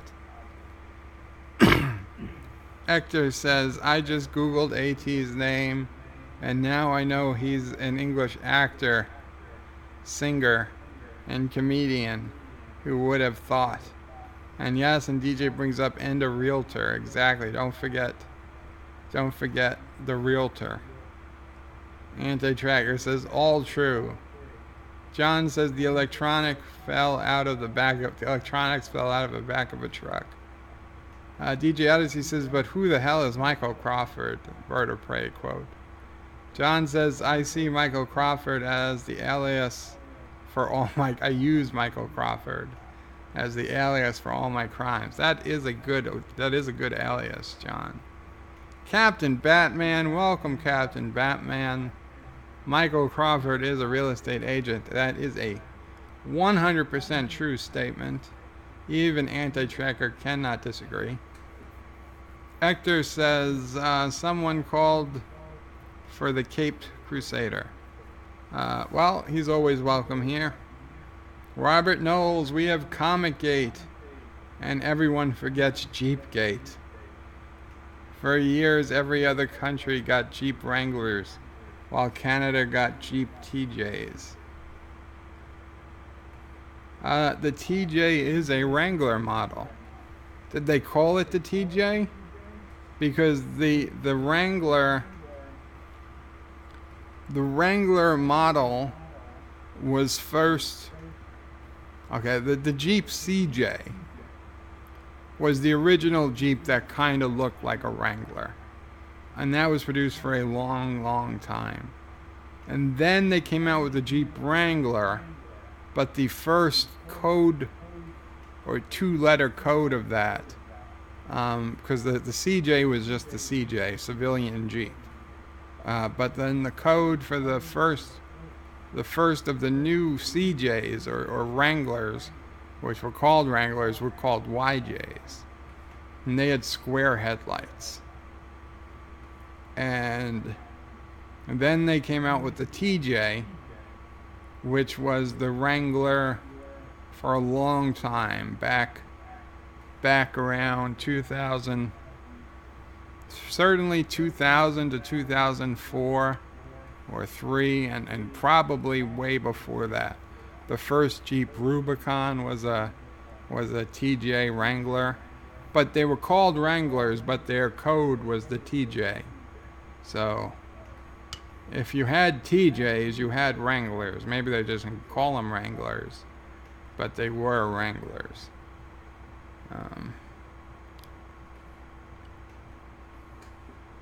DJ says, "Hail, Captain Batman." And Captain Batman says, "Hail, Bunny Man."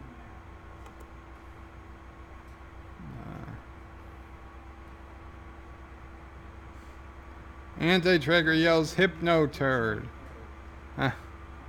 I don't have a Hypno Turd to play for James. Nightbreeze says, "Howdy, Captain Batman." DJ Odyssey does the poop emoji.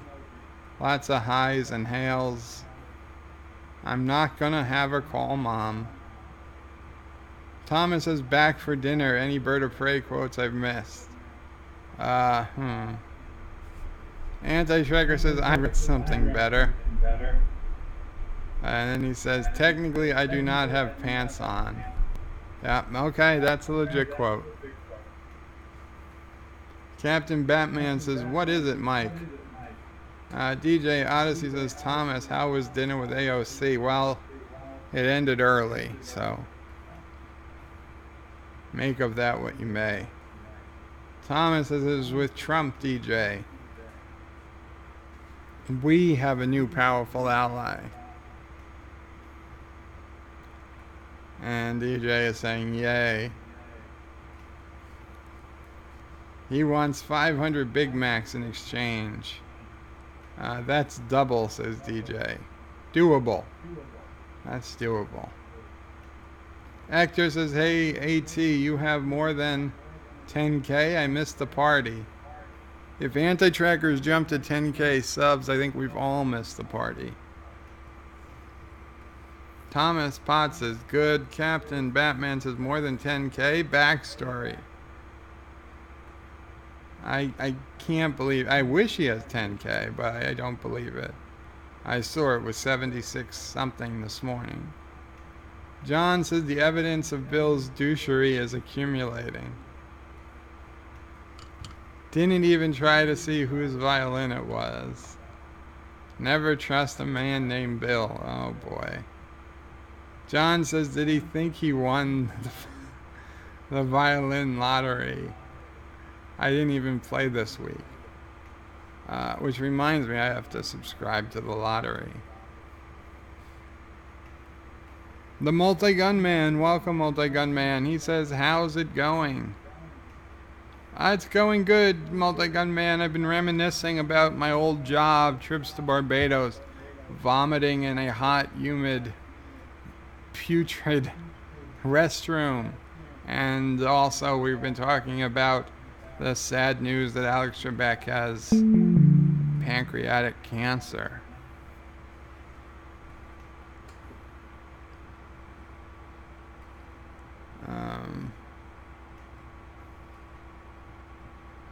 Thomas says DJ works WebMD. He's the one to tell us your headache is going to kill you. Oh boy. CJ5 with 4-wheel drive is sitting out behind the jail, says Night Breeze. Robert Knowles says, yeah, in Canada, they were not allowed to use the Wrangler name, so they called them TJs. I see. Somebody, what did Wrangler Jeans not allow them to use the name? Night Breeze says, have a great night, Bird of Prey 5 and all. Good night, Night Breeze. Qapla. And wow, we fell from 13 to 10 really quick. John says, is wearing Wrangler jeans mandatory to drive a Jeep Wrangler? No, it's not. DJ says, see ya, Night Breeze. Hector says, the only real Jeep is the original military one to me. DJ says, the Jeep Willie. Multi-Gunman says, I've never owned a Jeep. I've mostly owned trucks.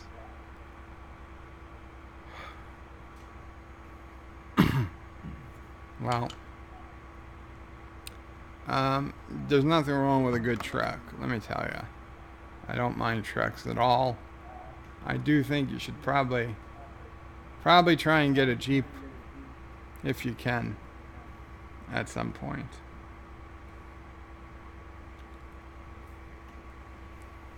Oh, I assume you guys realize that was a yawn. I am heck tired. I was up quite early this morning. Was there anything else I wanted to? I'd like to get a Jeep someday. You should. Everybody should get a Jeep. Are the 2019 Jeeps as good as the 2009 Jeeps? I would get something, especially on a Grand Cherokee, 2002 to 2004. Or 2003. They changed the model year. I forget if it was the 04 or the 05 model year where they had the new model. But I like the bubble version. The 2002, I'm pretty sure 2004 was still the same version. So 2002, I mean, technically the version was made 1999 to 04, but the first couple of years they had some issues. So by 2002, things were pretty well. So 2002 to 2004 Grand Cherokee, that's what I'd aim for. Low miles. That's what you want. I cannot endorse the new Jeeps because they're too dependent on their electronics. And I do not like cars. Cars you can literally hack and drive off the road. Any car that doesn't have actual hydraulic steering, that your steering wheel is not physically connected to the whatever those parts are that make the wheels turn, I do not want. Okay? Modern Jeeps, like many modern cars, they're all drive-by-wire. You're turning the steering wheel. It's just like turning a steering wheel on a game controller in a video game or a joystick. All you're doing is telling the computer to turn the wheels to the left or the right. You're not actually turning them. So no, I would never want to drive a car where I did not have direct control over where the wheels were pointed. It's hard enough to not have direct control over the throttle, but at least I have control over where I'm going, even if I don't have control over how fast I'm getting there. And again, at least I have control over the manual control over the transmission, because worst case scenario, and this has happened to me, if the throttle gets stuck open, you can shift into neutral and apply the brakes or the parking brake. and it will stop you. I mean, you'll blow your engine because it'll be revving so fast, but you're at least not going to go full speed off a bridge or into a building. So, yeah, I cannot endorse the new Jeeps. Look for 2002 to 2004 tech. I'd say that was pinnacle Jeep. John says, is wearing Wrangler jeans mandatory? Oh, no, I answered that already. Jeeps are nice, but I prefer the Durango, says Robert. Well, it's a little bigger, but I'd take the Jeep. I've driven a Durango. They are nice, and back in the day when they were all made by Chevy, there was probably the closest thing as you could get to a Jeep was a Durango. But yeah, I mean, Durangos are nice, but Jeeps are better. It's just how it is.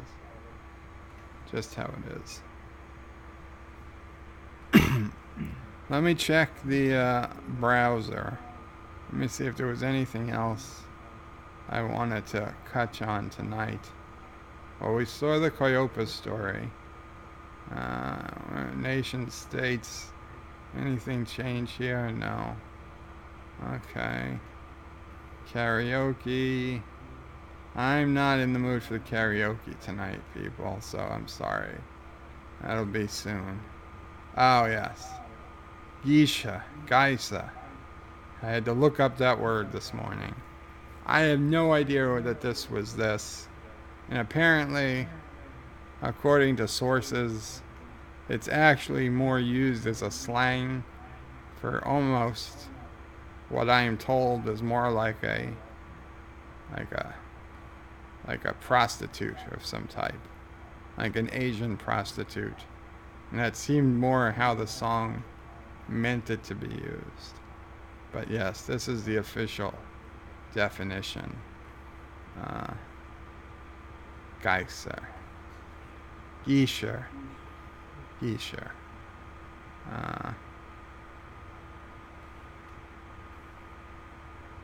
The biggest industry in Japan is not shipbuilding, producing cultured pearls, or manufacturing transistor radios or camera. It's entertainment. And apparently it's geisha entertainment. Wow. The term literally translates to entertainer. Some prostitutes refer to themselves as geisha, but they are not. A geisha sex and love life is usually distinct from her professional life. Yeah, well, you know, this is Wikipedia. So yes, I learned about geisha today. Thank you, Anti-Trekker. I also learned about plushies. Thank you to my sister. Well, really, look, 175 followers. She's gonna surpass my YouTube subscribers by morning. Off of three pictures of this giant stuffed bear that I bought her. But it's fine. I have, you know what, let me see if I can pull up a picture of this bear with me, just so we can compare the sizes. Did I do this last time?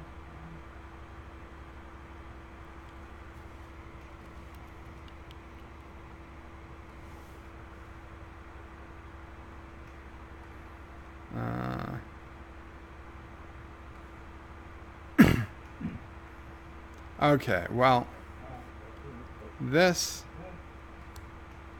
is not that bear. This is the bear she had seen when she was working in the JetBlue corporate office.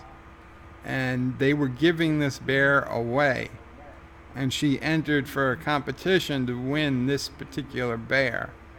And she lost, and she was a bit depressed about it, because she was so in love with this bear. And it was that. I said, you know what? If I could make her happy and for the money, it was well worth it to me. So that's why, and now JetBlue had this blue shirt made for this bear. But this one was the JetBlue one. The one that you see is my copy of it. Yep, I found the same blue shirt. I had to cut it in the back, mind you, but fine. But yes, I got her the same bear. Actually, it might even be a bigger bear. Wow, they had a 4.5-foot bear, so this was a 6-foot bear. So I even got her a bigger bear. And man, the look on her face when she got that bear was well worth it. This is it in our house. This is when I still had a lazy boy next to the hospital bed. But man, this is a big bear.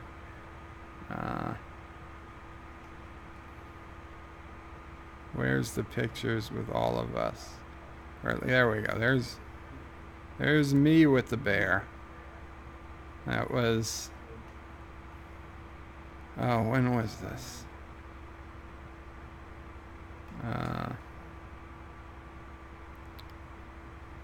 2013.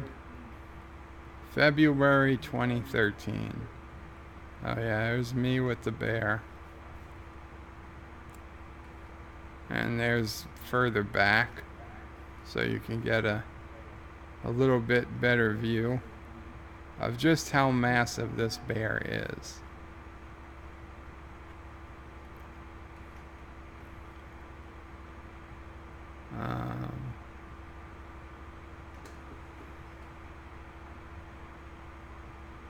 Let's see.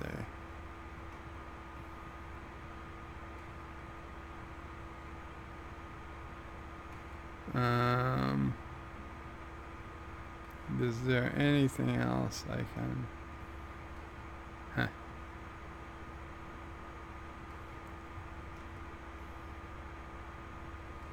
I should send her this picture to post. But yes, there he is with some big candy.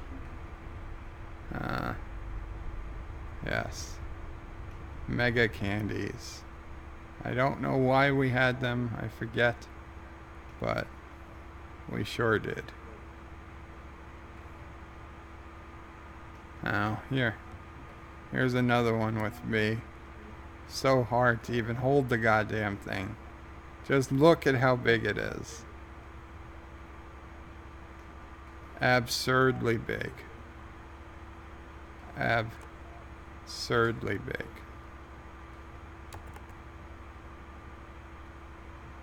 So, yeah, I'm sure you're gonna make a bunch of plushy comments. What are we gonna do? What are you gonna do?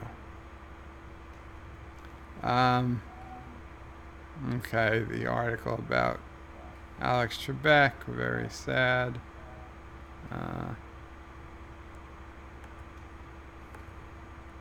Thomas Potts's video of the Enterprise. We got to... Oh. This is video from the update on the DS9 documentary. This is Ira Burnham, and he's taking us in to see all the footage. This is the footage of Deep Space Nine that they're using to make the new Deep Space Nine documentary, and original films that have to be rescanned in HD. So yeah, this is from their vault. Look at all that film. And there's only going to be like 20 minutes of this new HD footage, but Change the experience. it's gonna supposed change to the be way damn you think of amazing. Deep Space Nine. So I can't wait for this to finally be finished. What we left behind. A look back at Deep Space Nine. Now in the Captain Marvel page, we were going to take a look. Oh, the critic score has been added to the page. 84%. Audience score. Why is the audience score not yet available? Huh. The percentage of the percentage of users who rated this movie 3.5 stars or higher. But there's no audience score yet.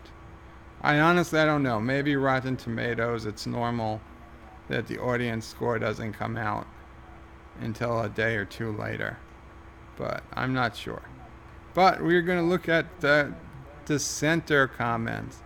Over 3,000 comments left now using the dissenter plugin. Oh, you guys can't see it. I forgot. Well, I'll read a couple. You can't see it, but I'm looking. Oh, you know what I can do? We can do it this way. If I go to dissenter.com and I paste in the Captain Marvel URL, now you can see the comments that people have left. Latest. Now, I'll grant you some of these are probably going to contain adult language, and I will just skip certain words. But let's read what some of these latest comments are. From Anonymous, a few seconds ago. They made Marvel a woman and erased 5... oh, wait. Let's make sure there's no spoilers. And erased 5 other Captain Marvels. Oh yeah, in case you didn't know, Carol Danvers is the 7th character to take the name Captain Marvel. And 2 of her predecessors were women, Monica Rambeau and Phila Vale. They could have done something with the legacy. Maybe ask what makes a Captain Marvel different from the others, but nope. There was only Marvelli and Carol Danvers, except now just Carol. Just Carol. No way. No way. I think we all predicted that, but I'm not going to read it, as it could be a spoiler. But I don't believe it. Oh yeah, wait, these are probably all spoilers. Okay, maybe it's best not to read this. This one is okay. I'm going to pirate the movie, not to watch it, but just for the satisfaction of deleting it. Oh boy. Okay, there's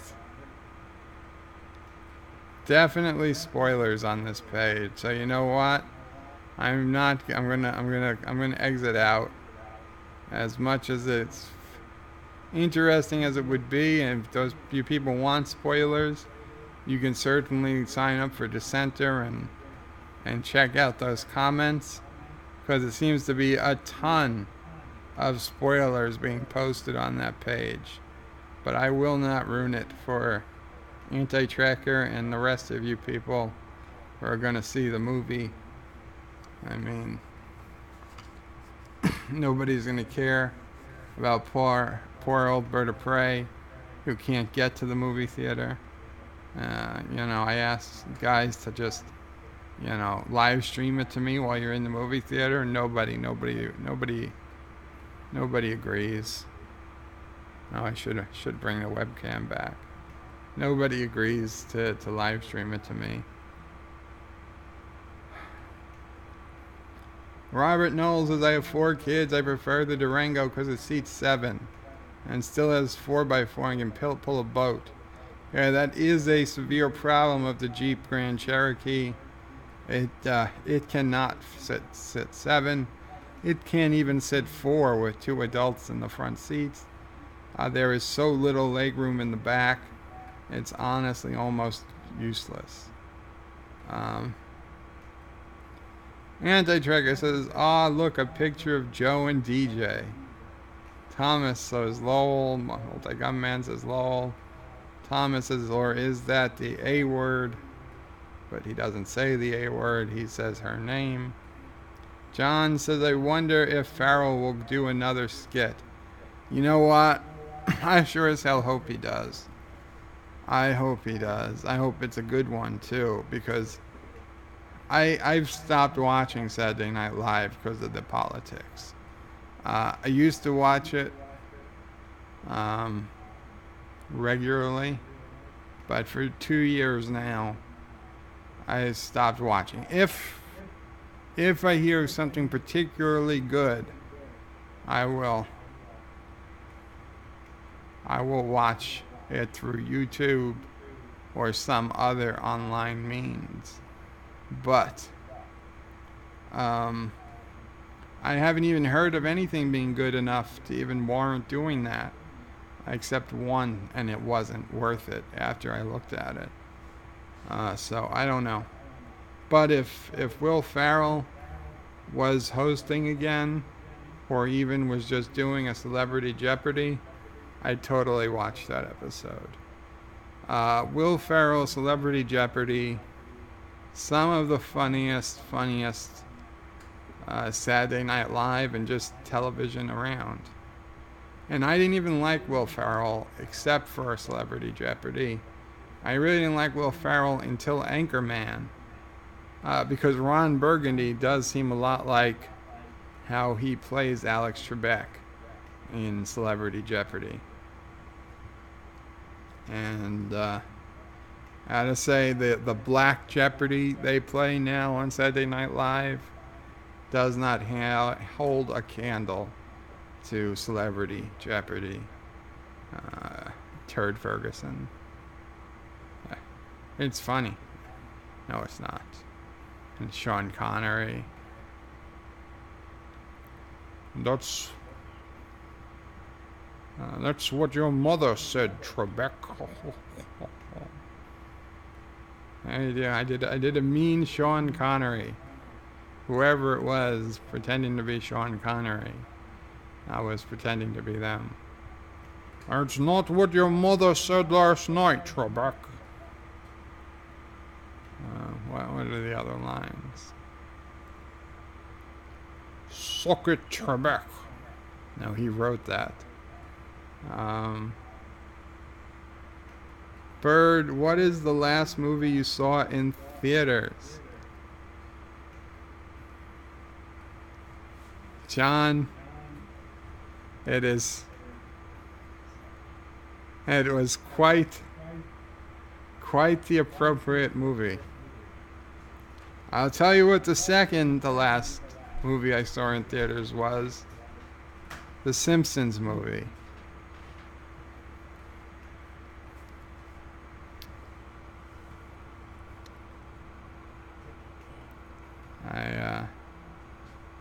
For the longest time, Mom had up here the ticket stub that I had in my wallet.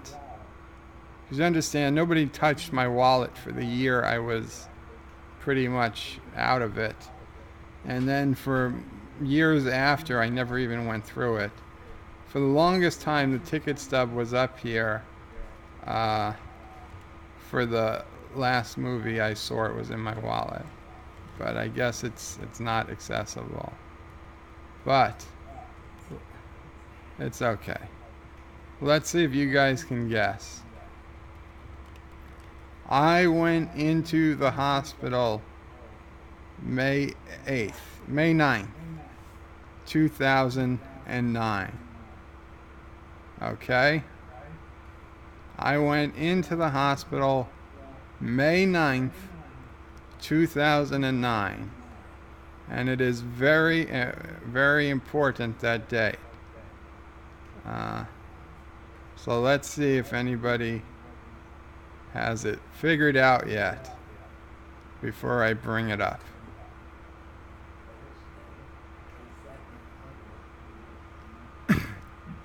Thursday, May 7th, I went to the movies. It was May 8th. What was it? Either way, I think it was a Thursday. Right, so the 8th was Friday. So the movie technically opened on the 8th, but you know, Thursday night they had their sneak peek showing. So yes, it was Thursday, May 7th, I was in the movie theater. Has anyone figured it out yet? Has anyone figured it out yet? A Star Wars movie? No. Hector, I didn't even go to the theaters to see the 3 prequels. Okay? I mean, I watch Star Wars when it comes out on DVD or something, although not anymore. But I did at the time. No, not a Star Wars movie. Here's the hint, and by hint I mean here is the answer.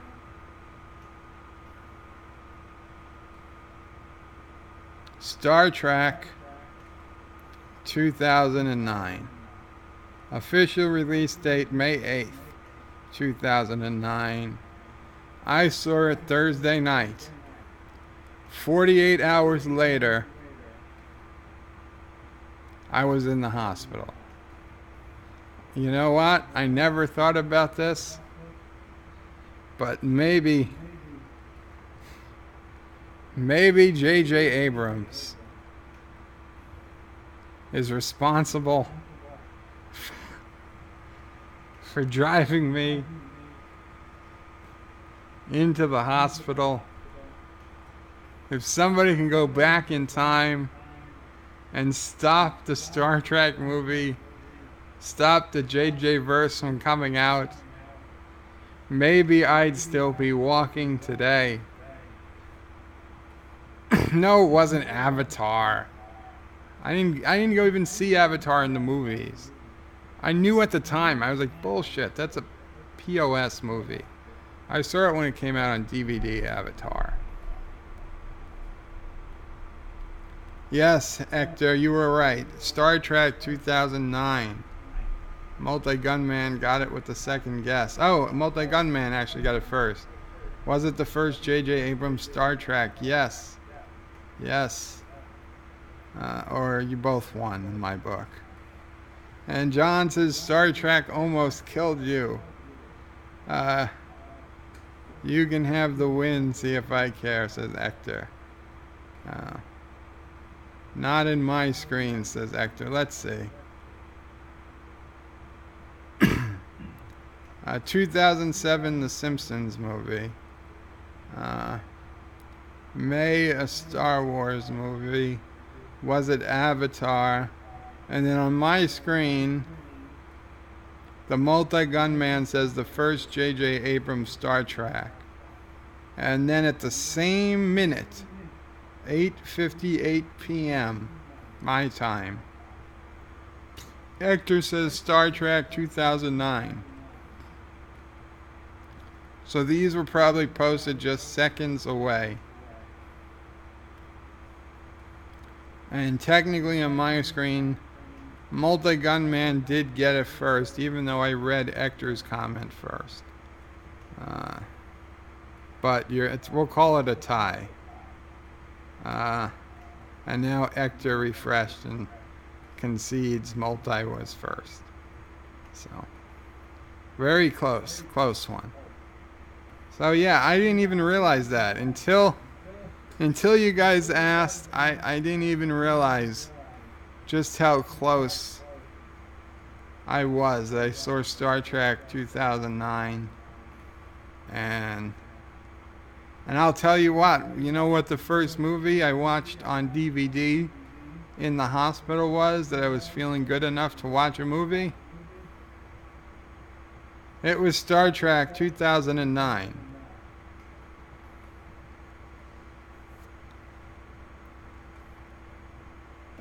He won 10 internet points. Do we get a trophy? No. No, you get sympathy for winning internet points. Thomas Potts is going to bed. Good night, everyone. Good night, Thomas. A picture of Thomas in a thong. Oh, boy. Yeah, we're about ready to wrap up the stream here, too. Thank you, everyone. And yeah, no, don't worry, Thomas. I'm not going to send that picture out. You told me not to.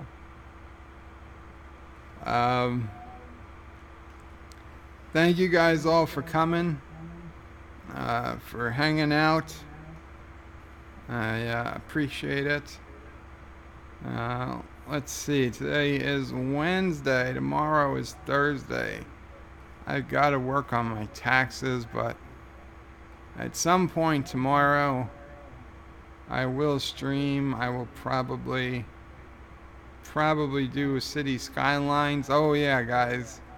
If you didn't yet vote, go to my City Skylines episode 18.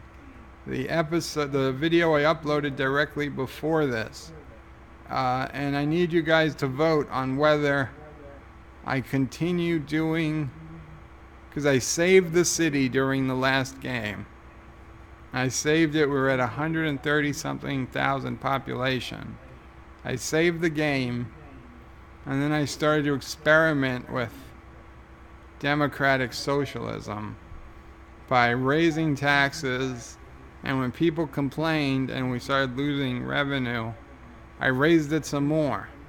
And then taking everything I learned from living in New York under Governor Cuomo, I built a bridge, and I named it after my father.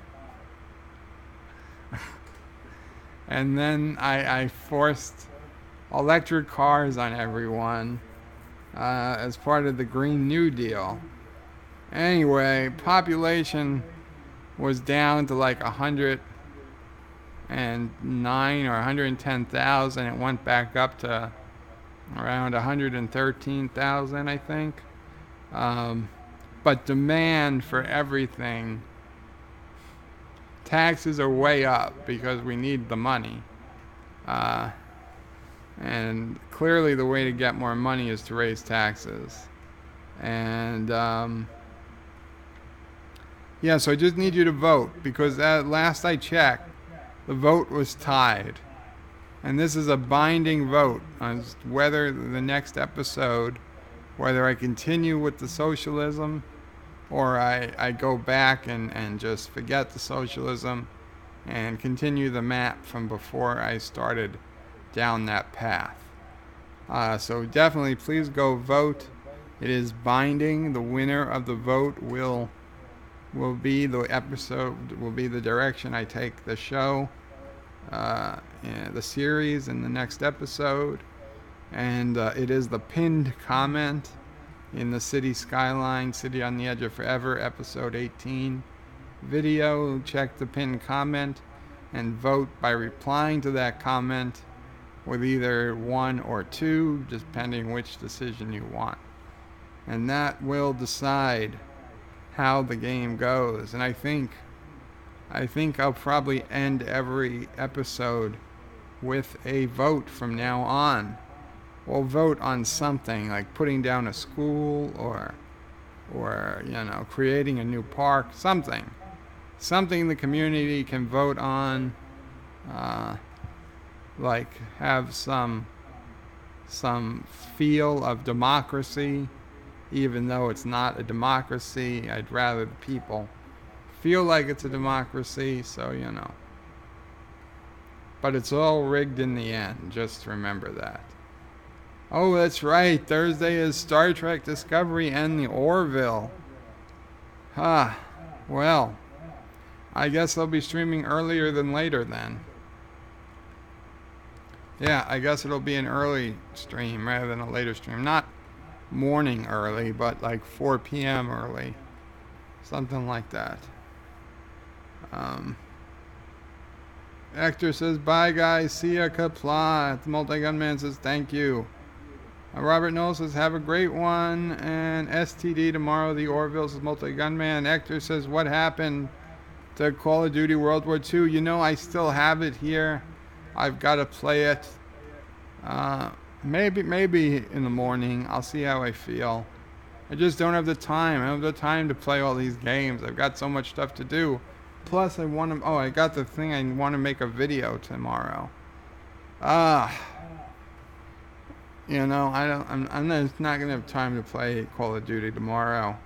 If I get lucky, I can make the quick how-to video I want to make, which I don't know if it'll do anything, but we'll see. It's not related to anything I've done before, so... Yeah, no. But I want to throw it out there. See if we can hook any new people. We gotta try something. Hector says, break the tie. I didn't know that socialism would be permanent. Well, it's not permanent. It's just the next episode will start with socialism. What happens after that, I don't know. There were already rumors about a billionaire running for mayor, but the media said he had like a less than 1% chance of winning. So I'm not concerned about it as the Democratic Socialist mayor of the city. I'm sure it's all fake news, but you know, just the possibility of a red wave exists. And by a red wave, I do not mean a literal tsunami of red water. Hector says, I wanted only one live stream more with it because I see you suffer with it. Well, that's fine. That's fine. Drop a meteor on it and start over, says John. I have relieved then. Hector, I leave relieved then. Yes, that's okay. Okay, guys. Qapla. Thank you all for coming. You know the deal. Please like, comment, share, subscribe. All those good things. I deeply appreciate it. Take care. Thank you all for watching my video. Please remember to comment, like, and subscribe. And don't forget to hit that bell icon. Without it, you won't get notifications of new videos. If you want to visit me, check out my forum at juot.net. I'm also on social media, on Facebook, Twitter, and Gab. And if you're really crazy, you can send me some money on PayPal. Take care.